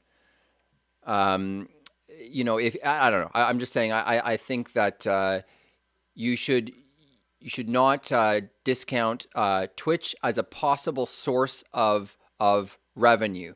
Even if it was a small amount of revenue, it would cover all of your shoutcasts and everything. So, but can you tell me, that was a nice complete story, or I mean that was lots of good parts of the story. But can you tell me how you're feeling about the whole thing now, or if you had any specific ups or downs? I was trying to talk a bit about that personally myself tonight, and I haven't got around to some of the things, but oh my God, what is the deal with this tonight? I'm sorry about the static, ladies and gentlemen. It just keeps happening. Oh, I didn't hear it at all. You won't Really? hear it because it's coming off of the channel that you guys are coming in on. It's just every once in a while, and it's really awfully loud. I mean, I do have a limiter on that, so it's not going to blow out anyone's ears, but that's a technical problem. So at least it wasn't Brian's fault. It's probably my fault. It is my fault. I don't know I have this one webcam that does screw around with my audio device, and I've just quietly reached over under here and unplugged it from the USB hub. I think I unplugged it. I unplugged something in the hopes that it was that was causing problems with my sound card. But I don't know. Maybe it's just like an internet thing. Like it sounded like an internet thing. I don't know, but who knows? Something bad is going on periodically with the input that you guys are coming in on, and I can't hear my own. So, I mean, viewers can tell me if that static is coming on my mic as well. I mean, it may be hard for them to differentiate that, but I'm only hearing it anyway. So my question for you was, how are you feeling about all of this, and have you had any specific ups or downs with it? Well, the ups are when we do live shows. One of the wonderful things about Twitch is you get that instant interaction with your fans, with the people that are joining you on that broadcast. So the great thing is when we do this, we just started this new show, which actually, Angus, we're hoping you're going to be a part of at some point in time in the future. We'll talk about that. It's a show called The Music Nerds. Music Nerds? Yeah, we won't we find started me doing hanging that out with show. a bunch So of music nerds, but so basically, our thing is we're really basically just doing the ongoing history of new music live, which, I mean, I know that's a bold statement, but if Alan Cross was here, he would say, that's okay. These are a bunch of people that are nerdy about music, and they give you stories, they give you conversation, they talk about these I think you guys, I mean, you can model it after any show. I don't think there's any problem with that because what you guys are doing is a real thing. Like, you're so together with all of your programming and your planning, and you're always there with your stack of papers and notes and stuff. And your co-hosts are fantastic. You've chosen them for a reason, and I think it's very, very legitimate. And so I don't have any problem with you saying that it is supposed to be like that. Or whatever. Yeah, that's kind of what we would model it after. Yeah. So you are. That's what we what we would aspire to be. So yes, and I would love to come on your show. That's on Fridays still, right? Yeah. Okay. And I would totally love to do that. And so these are your high points. These are your high points. Is these live shows, and And yeah, I mean, you don't need to tell me about any sad stuff. I guess what I'm sort of poking and prodding at is, well, I don't know. I'm trying to explore my own emotions about all of this, and how It's it's been a tough. really emotional couple of years, and there's It been is. some stuff that's happened, like um, with friends. I think we've all lost friends, or like, and seen other people be like ousted from, kicked off Facebook for their beliefs, and like Yep. people's beliefs are all over the place. People from the most extreme beliefs of like, yeah, maybe we shouldn't talk to those people, but even people with even mildly different beliefs. I think some of us have had to relearn how to actually have conversations with people who think differently than you, and not fucking like try to just try to get them off the planet. Like, you can't be here, with us, rest of us like-minded people. I mean, I find that we've all gravitated towards each other because we have a lot of the same interests, and we also have a lot of the same values and beliefs, right? But it just, that's part of what I'm talking about with this emotional roller coaster of the anti-cancel culture. Are you anti-cancel culture? Or Yes. is it anti-cancel culture? I I no, I mean, really don't like that's a good sort of phrase to throw in there, Squirrel Girl, because like that's part of what I'm talking about, and it's been a big emotional ride, and this whole, like, music is so important to us, and it's such a big part of our lives and our emotions, and DJing also, and choosing music for people to listen to. So the three of us have gone on this crazy journey of while all this other stuff is going on, there's things happening, and people are fighting and feuding, and we're trying to keep the politics out of our shows mostly, right? But it's just been one big emotional roller coaster, I guess. James, did you have anything to add to that? I think I had a point, but now I've forgotten. That's what I'm okay. gonna say. I was trying to get you in there, but you see what I'm talking about, eh, Craig? No, I was going to say one of the things about this is, being a politician is a tough job. Yeah. That's all there is to it. It is a tough job. Yeah. But the biggest thing for me throughout this entire pandemic is politicians that have divided this country on purpose, their own political rhetoric, should all get a fucking slap on the wrist, as far as I'm concerned. Yeah. Now, I don't mind getting into politics tonight. I mean, it's No, I'm not. I'm it's not okay, getting but into the politics. reason I'm Believe saying me, is I'm not. because, like, I'm sort of sometimes turning the conversation towards, like, all this other stuff that's happened alongside what we've been doing, and all the stuff that's making me angry. Like, here's something. I'm just going to speak candidly now because it's my podcast. I'm a bit of an angry person, and this is something that I have come to terms with several times in my life, including recently. People don't know this about me. I think when people get to know me, they do get a sense that I'm a really nice person. I'm easy to like, but I can be kind of like, I'm not even sure if I know the right word to even describe it. Like I'm not an asshole, but I can be kind of moody, and I can bitch about stuff sometimes in a way that is not good for other people to have to endure, I guess. And I don't know. There's a lot about what has happened to everyone and what has happened to me in the past few years that have made me even more angry. And so I'm just sharing that with you guys and all the listeners right now. Is like, I'm a pretty easygoing guy. I love happiness. I love flowers. I'm such an emotional person. I don't know why I chose flowers. I'm just saying, like, something like something happy and gay like that. You know, like I can stop and smell the flowers. I love playing with my kids. I don't know. I take pleasure in things that you would think only a person who's never angry would take pleasure in those things and notice these things. Are we cynical or angry? I am more angry than cynical, personally. You can speak for yourself. I would personally say, Angus, I think that you are just like so many other people on this planet right now. And, you know, I think that it's easy to say, I've never been this person before.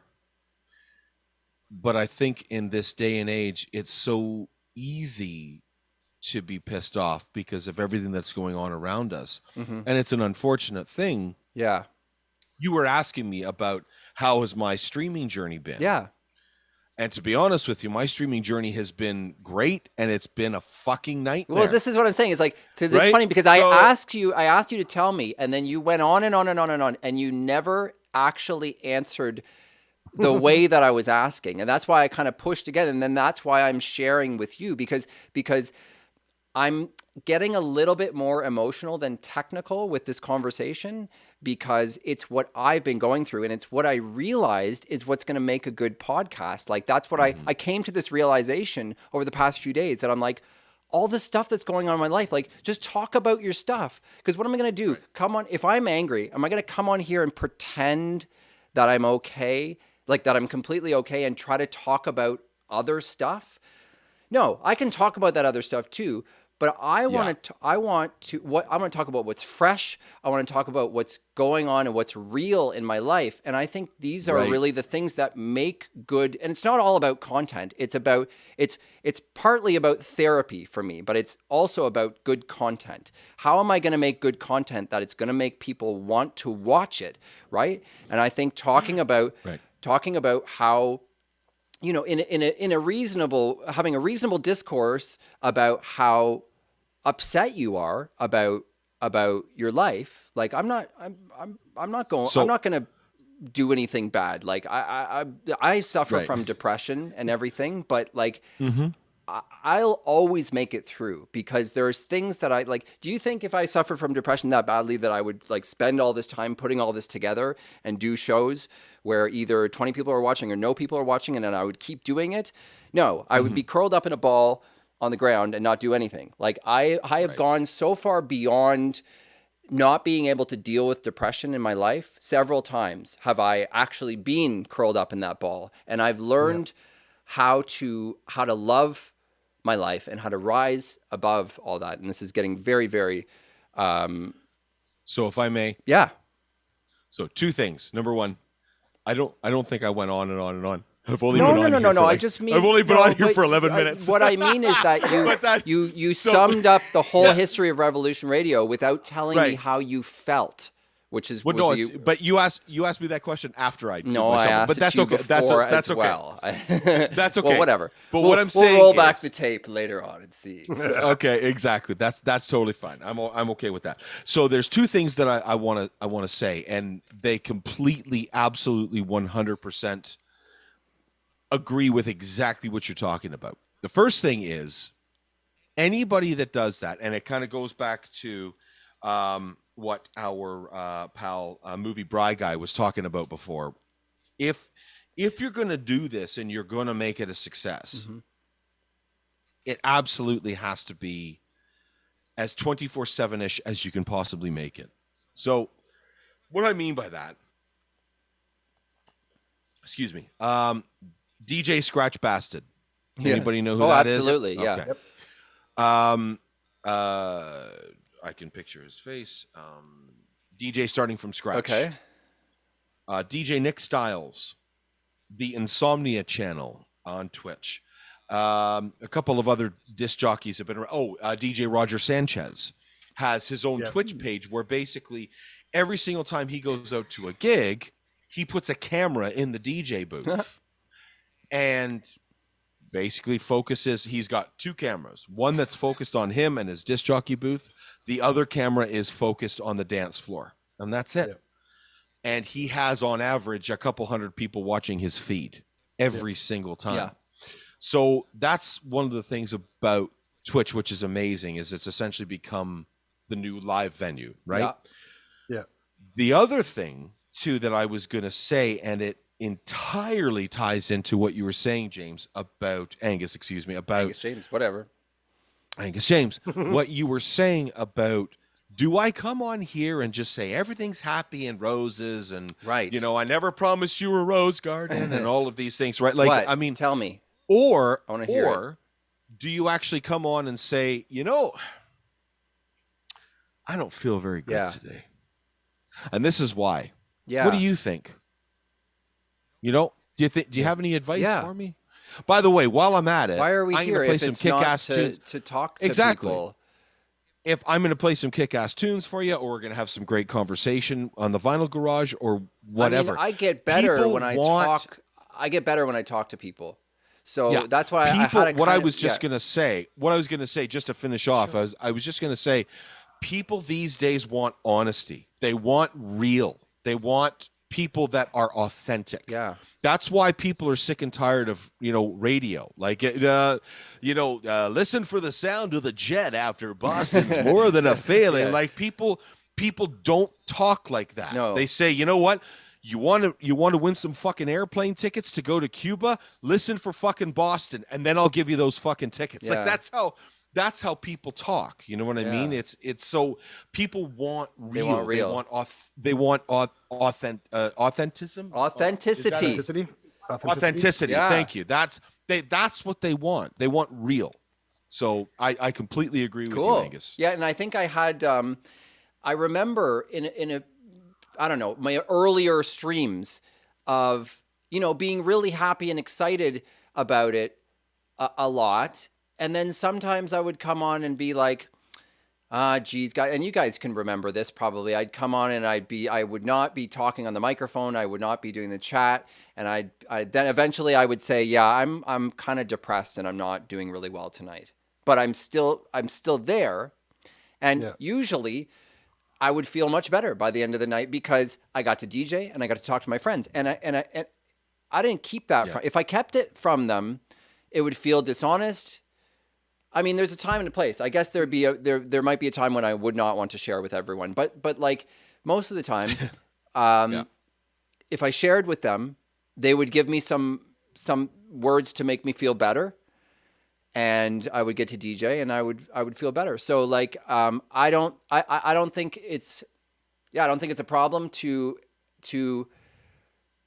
say that I'm an angry person sometimes, but I'm going to try to keep it in check. I'm going to try to keep my depression in check. And I'm also going to try to use all of that in order to have a successful podcast where I am being real and I'm not just talking. And it's basically like the epiphany that I had the other day. I'm like, and not that I was really trying to hide anything. I was just struggling for content. And I'm like, wait, you can go on and talk about half of this stuff that's bothering you if you want to. And I know I haven't got into too much of it tonight, but we have a little bit. We've kind of switched gears a little bit, in this conversation, and I really wanted to talk about. I somewhat wanted to talk about that I was having a bit of a rough time.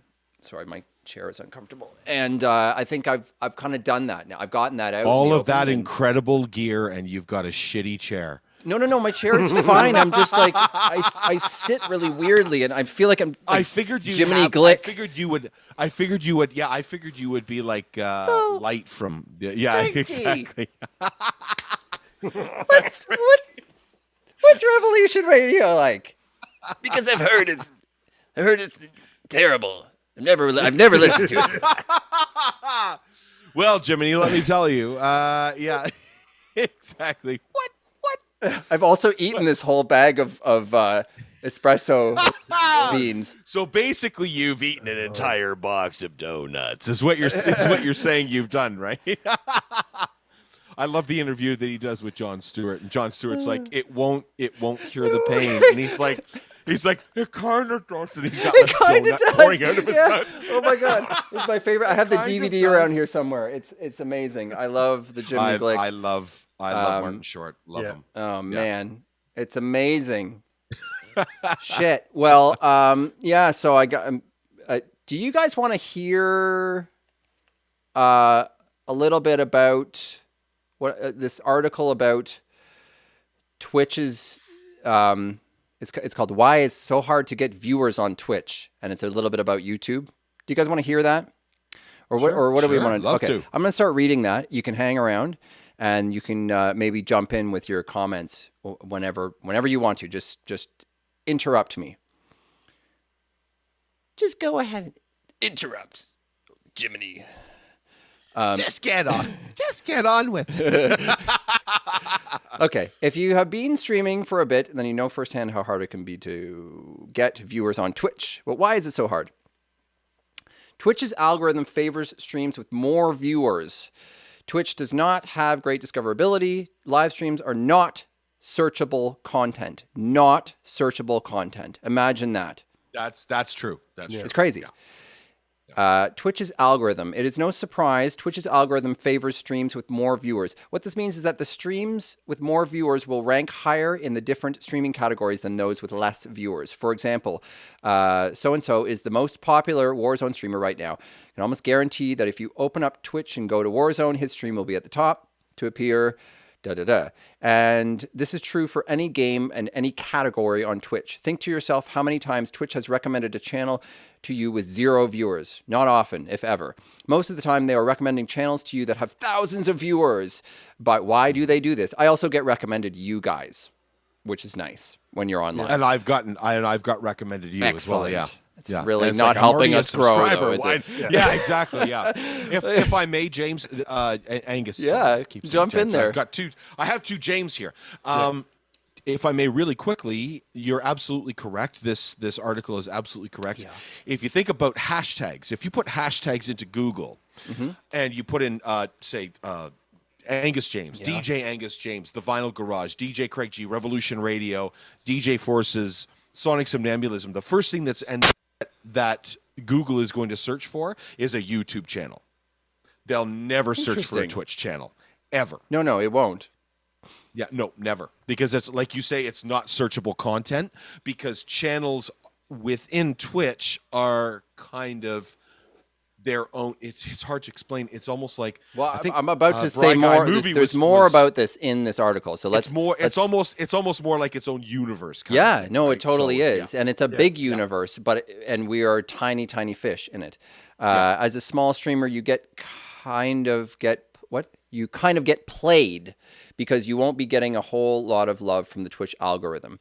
But from Twitch's perspective, it makes sense. When it comes to live streaming, you have limited opportunity to draw people in and convince them to stick around. Think to yourself, if you had a streaming platform, would you push people who are on your platform to an entertaining streamer with lots of chatters and sweet overlays, or would you send them to a stream with no camera and a dude heavy breathing in the mic while they stream? Now, that's not really fair, because that's not to say that all of us with no viewers have no camera. I've got 6 cameras, for goodness sake, and I am not heavy breathing. I've got 2. Yeah. And I've got a Zoom group of people. Yeah, exactly. we all have great microphones and great cameras, so that's a bunch of bullshit.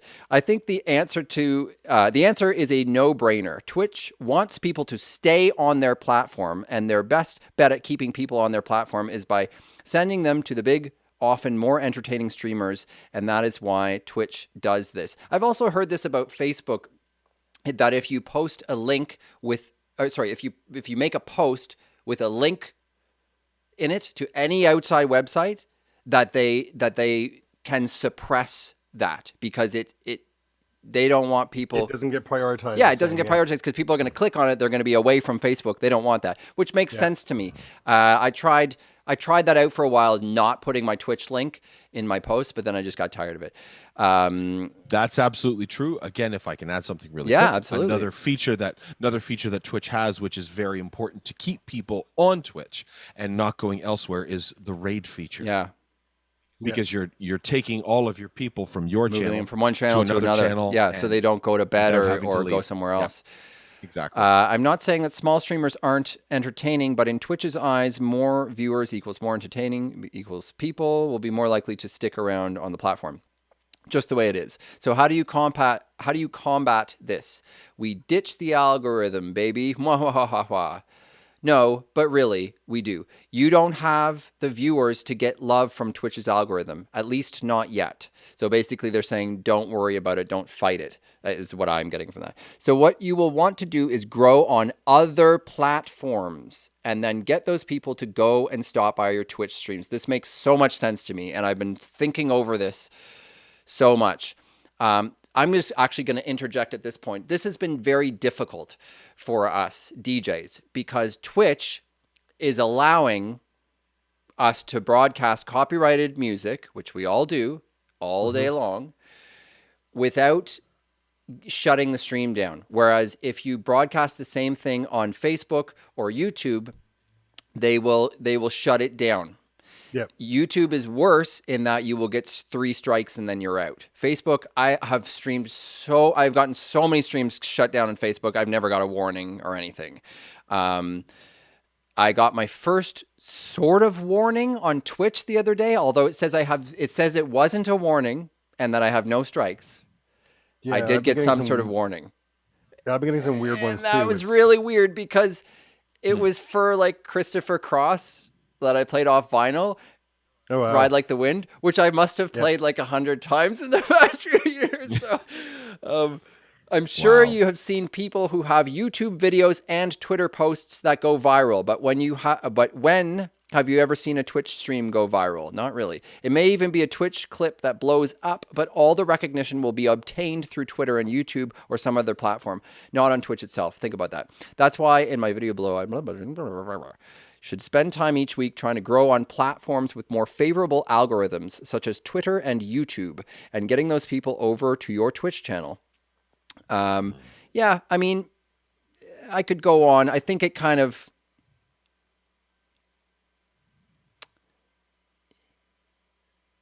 I mean, I'm sorry. I'm here. I'm just reading on. I don't really need to read anymore. No, I was actually going to say I just remembered one thing that you did ask me off the top of the program that I forgot to answer.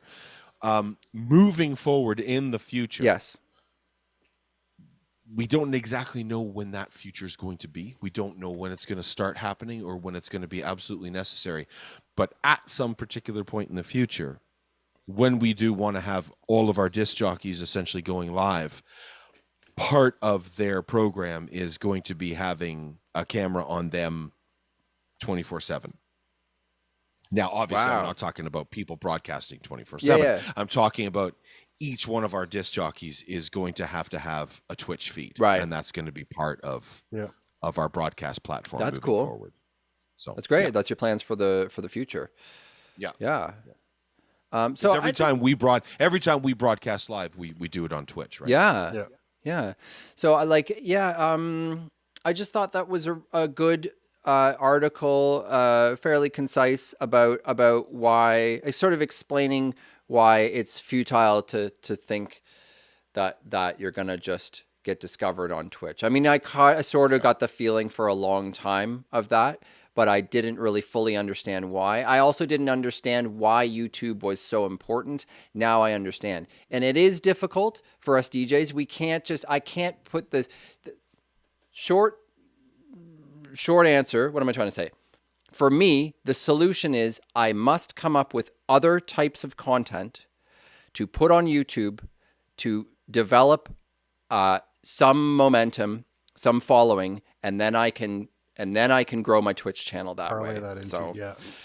I think I'm doing it, and I encourage you guys to consider that as well if you want to grow on Twitch. You know, I know that Craig, you are doing something different than a lot of us other Twitch DJs. You know what I mean? Like you're doing something a little bit. What's the whoops? Is it gone? Is it done? Oh, for goodness sake. Well, I'd like to thank our guests, DJ Phorcys and Craig G. Their faces are still frozen on my screen forever. Guys, you want to say bye in the chat? And let's see here. I have a lot of different gear that I use. Does anybody want to... Why is that audio muted too? Does anyone want a gear walkthrough? I'll try to make it as quick as I can here. I'm just sort of making sure that this is put away. Bye, guys. Am I restarting the call? Should I? I don't know. It's getting a bit late. Did you guys have anything that you really wanted to say? I feel like I didn't want to monopolize your time. I've restarted the call. You can come on back if you want to. I've restarted the call. I'll just put that there. And in the meantime, let me see if there's some other thoughts I had here.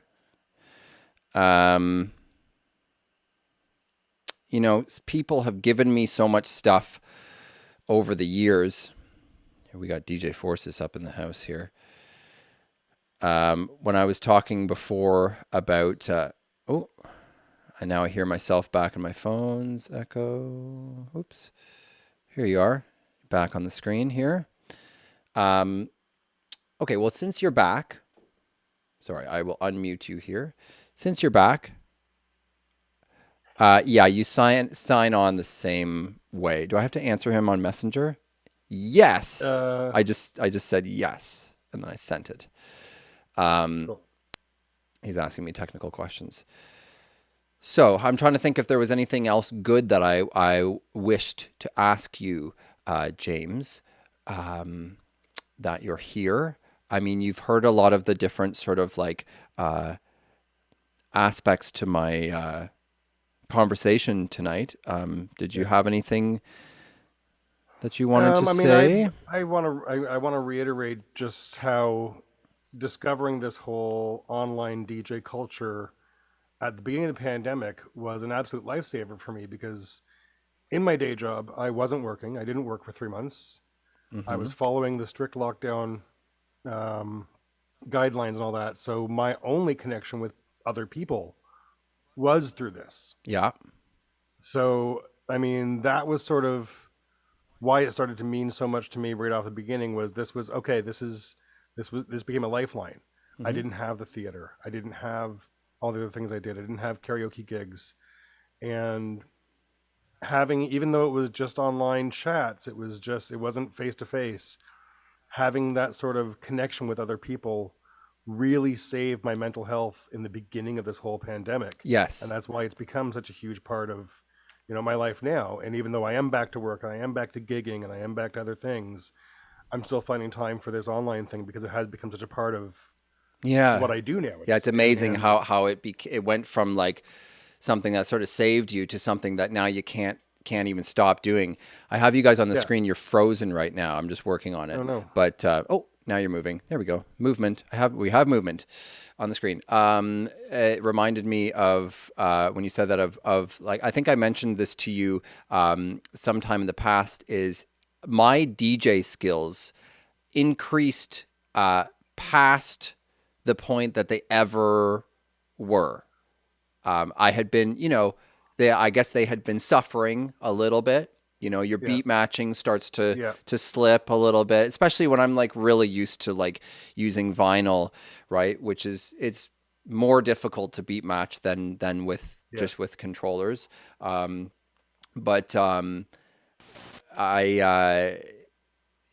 we after a few months in of like live streaming, I think I said one time that I think it's actually written down in my notes in my story somewhere there, that my skills had progressed and then surpassed what they had ever been before, because I was DJing more frequently than I ever had in my life. And that I never thought that was ever going to happen again. Like I said before, I never thought of myself really as a DJ. Yeah. I was more a curator of playlists. Yeah. But yeah, since doing this 2 shows a week, at least for the past 2 years, I've definitely seen my skills improve. Certainly. And it's great. It feels great to like actually be able to hold my head up. Oh man. And not just a curator of playlists. and I definitely want to continue with that because I've got this, newfound love of the whole process, and that is why I'm looking for sort of live venues and turn this into paid gigs. So hopefully it can become something a little get a little more back out of it financially. Just 'cause it is a huge time commitment. It would be nice to be able to go somewhere and do a gig and get paid, but still make it part of the Twitch thing and stream it live. Yeah. Yeah, absolutely. That's kind of where I'm hoping things are going to go. Yeah. I just was looking at my notes here. I bought my first pair of 1200 turntables in 1998.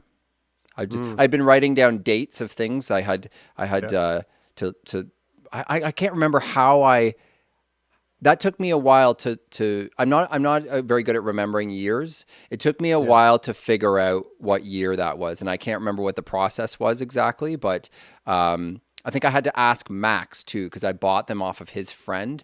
They were gray top. They were the gray tops of the 1200 Mark IIs, exactly the same turntables as I have now, but gray tops. And they started to pitch controls. They were well used, and I bought them. And the pitch controls started to wear down a little bit, and then I sold them to a buddy for way less than I had bought them for, which was fine at the time. And then I bought new turntables from. There was a couple, a husband and wife who were family friends, and they owned and operated the Montreal Bistro, which was a jazz club at Adelaide. I remember it very, very well. So Lothar and Bridget. Sherborne and Adelaide. And we did my family did a lot of shows there, my dad and my sister, and so I was there a lot. Angus, I've got like 5 or 6 stories that I have to tell you off the air. Anyway, yeah. Okay, then off the air is fine. One of them involves Oscar Peterson. Oh yeah. Well, there's a lot of history of him in that place, right?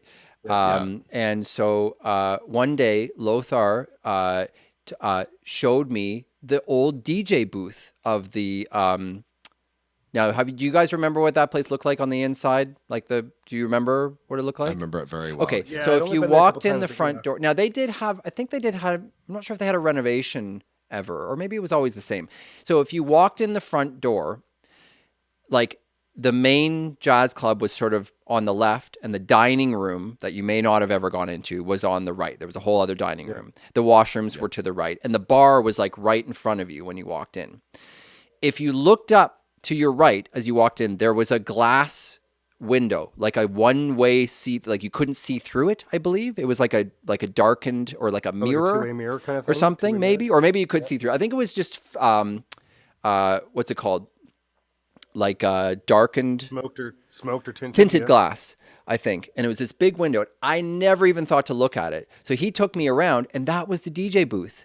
And it was amazing. It would look like a little radio station. There was all this gear. There was racks of gear, records. At the time, I wasn't as mental about records. Otherwise, I probably would have been can I just stay here for days and pick through them? I was more into electronic records at that time. But I think he brought me in there because he wanted to, maybe we had discussed the turntables or something. Anyway, he offered to sell me the turntables. Which are the very ones that are beside me right now. And I've had these things. This is amazing how old these things are. They had been in there since the 70s or something. And they hadn't used them for 20 years. So they were already, I don't know, they were already 20 years old. Now I've had them for 20 years, right? Wow. They're ridiculously old. I've replaced the RCA cables on these. And obviously the stylus and head shells, but I haven't. There's been no other maintenance on them. Are there still ground cables on those? Oh, yeah, there has to be ground cables on them. Well, no, I have a 1200, and I got the ground cable taken off. What do you mean taken off? It gets grounded through the RCAs. Okay. But So I've replaced the RCA cables on both of these. I did it by myself, and I don't think I did a terribly good soldering job on one of them. There may be a little bit of I don't know. Actually, there's no problems. There's a little bit of a imbalance in the left and right on both of them, like opposite, but that's pretty common to the stylus anyway. So, but I repaired them. Anyway, so it's pretty cool. And he sold me these two, in perfect condition 1200s for $500 Wow. for both of them, which, I mean, that's a good deal. They paid a lot more than that. Well, for certainly, them, so but that's I amazing. mean, like, and they could have probably sold them for more if they really wanted to, but he wanted me to have them, and I have used the hell out of them over the years. They've traveled with me like to gigs and all over the place, and I have used the shit out of them like crazy. And I'm just looking them up on Wikipedia. They introduced the SL 1200 model in 1972. there you where go. I was born. Yeah. The year I was born. Yeah. So it makes sense to me. I mean, I these ones had to have been. He said he's like, we haven't used these for 20 years, and this was in like probably like 2000 and like the early 2000s that I bought them, because it says here I bought my other turntables in 1998. I mean, I had to have had those for at least a couple of years before I got rid of them. But yeah, like, there's lots of fun history. I have another note here that's completely on its own, aside from any of my other like scribings here, and it says, sometimes it's not clear whether I'm playing music ironically or playing music that I actually love. I think I do a little of both. Has anyone ever thought about that? Have you ever noticed that about the music that I play? Sometimes I play stuff that's like weird or silly, and I'm not sure if I'm like taking it seriously or not. It's like, do we like this? Are you being sarcastic anymore? I don't even know anymore, dude. I don't even know anymore, Like, man. that sort of thing. I just had this thought, and I'm like, I have to write that down, and it's just sat in my notepad forever. Yeah. So, I got podcast ideas. I've got, so what I was supposed to talk about tonight, my history with DJing and introduction to live streaming. I think I've talked about that a little bit. I mean, I was a DJ that had the pleasure of playing in some underground, like pretty underground clubs in Toronto. And I tried to make it, as a club DJ and a rave DJ. But it was a pretty cutthroat business, and I was lazy. I was way too into drugs. I did not have a car. And all those things held me back, because there was other DJs that either were completely sober, or they could manage, their drugs and in a way that I could not. It was my priorities were a little bit out of whack to have made it at the time. I got myself into a little bit of trouble, and then made it out of that scene very much alive and well. And with my turntables. And the thing about the rave scene is the one good thing I got out of that was all of this, like, all of this music. My love for electronic music, my love for equipment and gear. I did talk a little bit about, being a kid and messing around with tape players and stuff. And there was a progression right from when I was young up until now.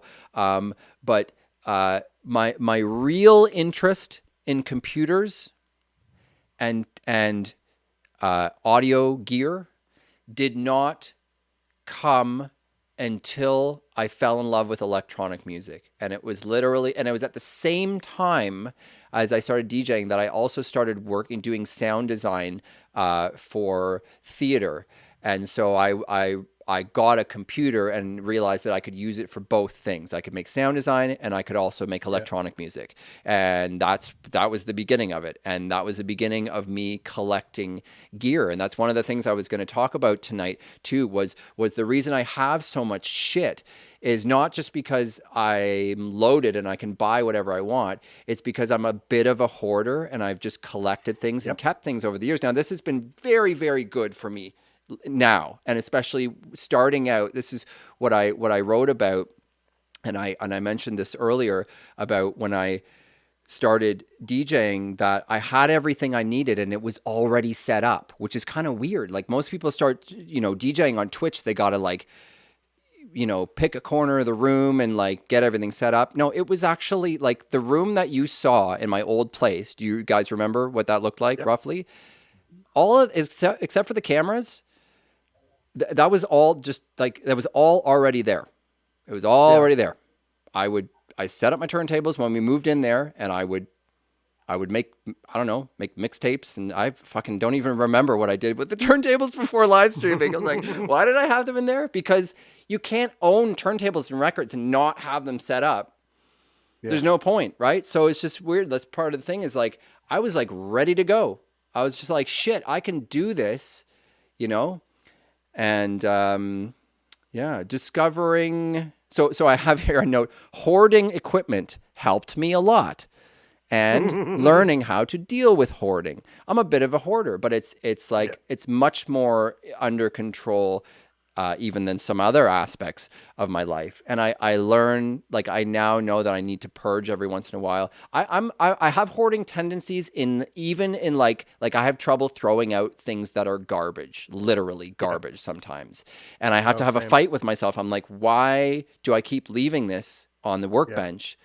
It's fucking garbage. Like I have, you can't see the table off to my right here. But I have a table just like that right over there, and it's just constantly. I clean it off, and then it just gets fucked again. It's my workbench. But I mean, we've only had about half a summer here, so I'm hoping that we can use the workbench in the summer again, or I can clean it off one of these days. It's not that bad, but yeah, you get what I'm talking about, and I have mild hoarding tendencies that have led me to have every single audio connector that you could ever want, ever, and baskets of them. And I have had one of these days, if I don't start using the microphone stands and microphones and cables that I have amassed, I'm going to have to get rid of them. But at this stage, I think I can keep them in the hopes that the kids will get some use out of them when they start their kids' band.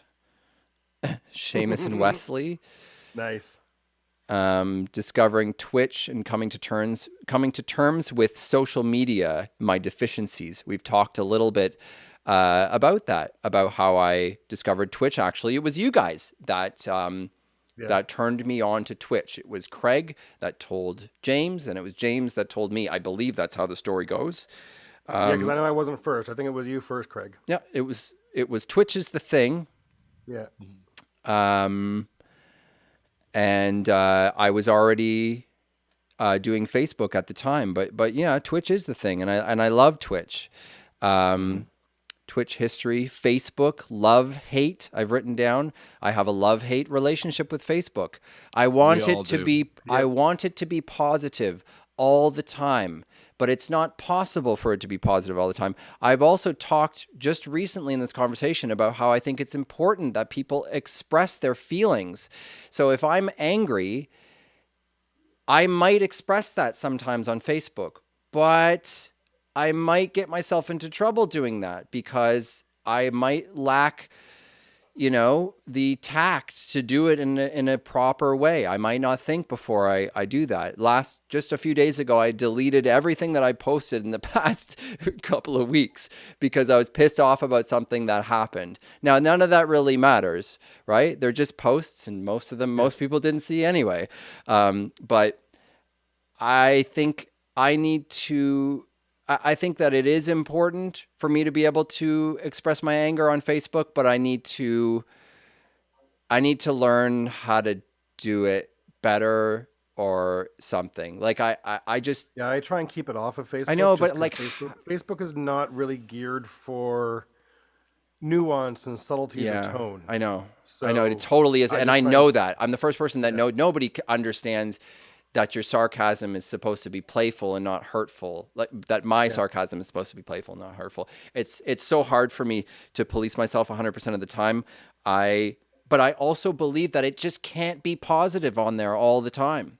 And that people should be able to come on and say, here's another example. So here's another example of other stuff that I've gotten into more recently. And you were bringing stuff up that was related to this too, Craig. I believe that people should be able to come on Facebook and say, I don't like Justin Trudeau. you know, and Yeah. and not be fucking attacked for that. Now, I personally am not saying that, just in case anyone's going to attack me. I actually don't even really give a shit. I'm not really a Trudeau defender. I'm not really a Trudeau lover. I don't really know enough about it. Okay, that's probably closest to the truth. Yeah. But if someone comes on there, like I had a situation recently where someone came on and basically there was a meme that used the situation in Ukraine to take a cheap shot at Trudeau, and I called him out for it. And we got into a whole big thing, and all of his friends attacked me, and they all kept attacking me, saying, "You're a Trudeau lover." And I'm like, no, you're missing the point. Like, I tried to explain myself over and over and over again. And the funny thing is, and the typical thing is, I could not get through to them. And I eventually had to, like, we ended it well, which was really good. And I'm really happy about that. We were able to end it well that time. Sometimes it doesn't end so well. But the point I was trying to make was that I believe that he should be free. I believe if he wants to come on there and say, I don't like Trudeau, if someone comes and tells him you can't say that, that person is wrong. They can't tell you that you can't come on and say that. But that's called cancel culture. Yes, yes. But if you come on and make a joke that I find in poor taste, and specifically this one was you're using, whether you realize it or not. See, the thing is, he probably didn't realize it, but when I call him out on it, instead of realizing that he's wrong, he feels the need to defend himself, which is understandable in a way too, because if I were him, I might do the same thing, right? I hope that I wouldn't make that joke in the first place. But the point I was trying to make was it has nothing to do with whether I like Trudeau or not. It has to do with, I don't think that you should use the war in Ukraine to take a cheap shot at Trudeau. And then they would be like, well, no, it's not a cheap shot. He's an ass. He's an idiot, right? I'm like, it doesn't matter if it's a cheap shot or not. You're missing the goddamn point. Yeah. So anyway, I guess my point is, like, I have trouble sometimes with, like, what can I say on there that's not going to offend someone, even if they don't even say anything about it, even if they're not going to come after me. I don't want to hurt anyone's feelings, but are we not allowed to, and I guess I'm not really saying this seriously, but are we not allowed to say when we don't like something or express when we're angry just because someone else may not agree with that? Like, if you're not hurting anyone, right? If someone else doesn't agree with that, you know what I mean? But, like, there's a line. And sometimes the line is different for certain people. And when you cross that line, you have to deal with the consequences. So, you know, the person that I was dealing with crossed a line that I thought was inappropriate, right? The problem with that situation is when I tried to explain it to them, they just didn't get it. Yeah. I have done things, definitely, that have crossed lines for other people that say that you can't do that, or you shouldn't do that. And then I say, well, yes, I can. Why can't I do that? I'm not hurting anyone, right? Yeah. Or maybe I am. I don't know. Love, hate with the Facebook. Well, I'm starting to fade. Yeah, man. Guys. I mean, this is good. It gets late at night, and it got emotional, and now it's getting political later on. But maybe I won't do the complete walkthrough of my equipment tonight. Maybe I'll save that for another episode. You know what I mean? Yeah. I mean, I think I've done pretty well tonight. We had some call-ins. I talked a lot about my feelings, mostly about live streaming and about some other stuff too. I don't know. I think it's probably time to wrap it up. Yeah, our viewers are dwindling at this point, so that's okay. So I think all right. I want to thank you fellas very much for helping me out with this podcast that's just getting going. You're gonna like the next episode. Pardon me? Oh, I said thank you for having us. Absolutely. You're going to like the next episode. That is on August Vampires? 28th. It's Vampire Movies. You can Nice. also catch me on Saturday night. We were going to do the big graphics. My buddy Adam is going to come by the garage again to do the big graphics Nice. that we've been working on. But unfortunately, I don't think we're going to do. I'm going to be on my own. I'm still going to try and do the graphics, and I'm probably going to play break beats or something on Saturday, or house music maybe. Not totally sure. Maybe it's house rules. But unfortunately, we're not going to have visitors because Seamus has COVID. And the sort of comical thing about that, Sorry to hear that. is that, and so there's a very good chance that I will get it as well. I was feeling a little sniffly today. I haven't taken a test, but Natasha's negative. But I mean, the way that I am in contact with these kids, there's a very little chance that I'm going to escape it. So Adam's not coming over on Saturday, but I will do a live stream as long as I'm not like all COVID-y. And Natasha was looking at his antigen test in the kitchen, and she said, "Well, Seamus, you have COVID," and we hear from the other room, "Yay!" It's not that he didn't understand. I think he was just like, "Cool, I don't have to go to school." Like, I think that's what he was saying. He goes, "Yay!" We were both like, "What the hell was that?" So I'm sure he'll be fine, and we'll let you know. I mean, his symptoms today are pretty minor, so hopefully it doesn't get much worse than that. He is vaccinated, like up the wazoo. He's only 6, so, but he's had more boosters than I have, I think, at this point. So, yeah. Well, hopefully the symptoms stay minor, and hopefully you can DJ on Saturday night. Tomorrow night is the Music Nerds on Revolution Radio. That starts at 10 o'clock. Are you guys doing all Prince? We're doing all Prince tomorrow night. Okay. Well, I'll definitely drop by and watch that. That's on revolutionradio.live, right? Correct. And on Twitch/Revolution Radio. And Revolution Radio Canada. Revolution Radio Canada. Thank you. Yeah. And you can catch me on Saturday and DJ Phorcys on Tuesday night. Yes. Yeah, with his Tuesday night retro dance party. And we'll see you all in a couple of weeks for another episode of Talking About. We're talking about things. Awesome. I'm gonna let you guys go, and then I'm gonna play a little. I didn't really talk about this at the top of the show, but I played Trevor Dandy from Don't Cry Little Tree. Is There Any Love? This is my quest to find music that I have here that I can play that won't get flagged for copyright. This is my quest because I'm streaming on Facebook and YouTube. So I'm going to try my best. I don't really want to use stock music. I'm just going to try my best to find music that there's no way that it's digitally fingerprinted. It's kind of like a fun challenge.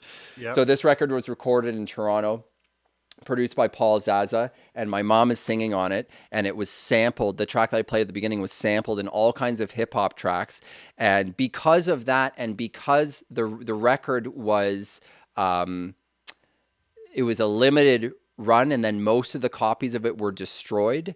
Oh, I remember you telling me there's an unknown number of them out there, and they're worth about $1,000 each, and I have 2 of them, which is kind of a funny story. And I was actually going to tell that story as part of the show tonight, but I'll save that story for another time. I'm going to play the last song on the album, which is a really nice closing track, and I'm going to say goodnight to you fellows, and thank you very much, and we'll talk to you very soon. All right? All right. Good night, everybody. Good night. There's a little Trevor Dandy for you.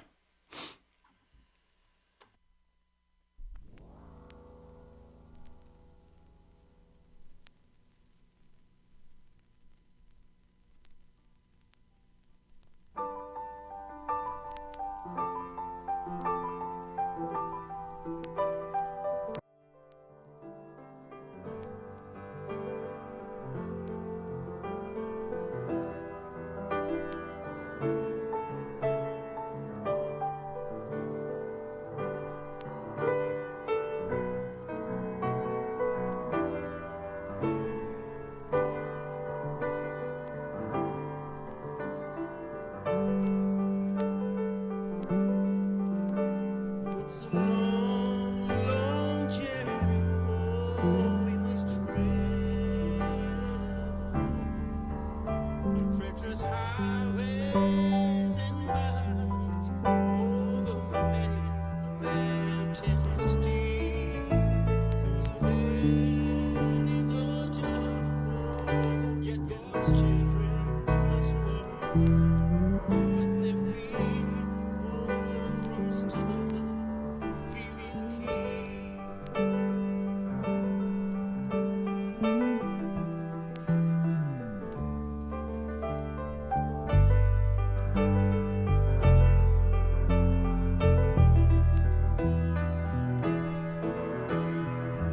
Though many temptations and trials they must face, but He's always there with an abundance of His grace.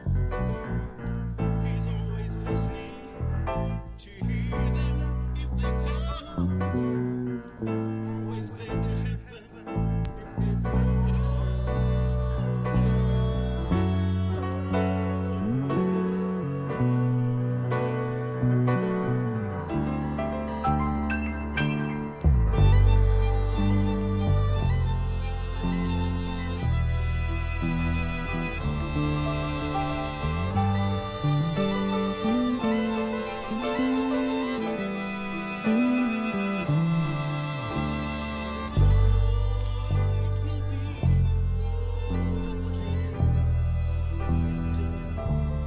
It will be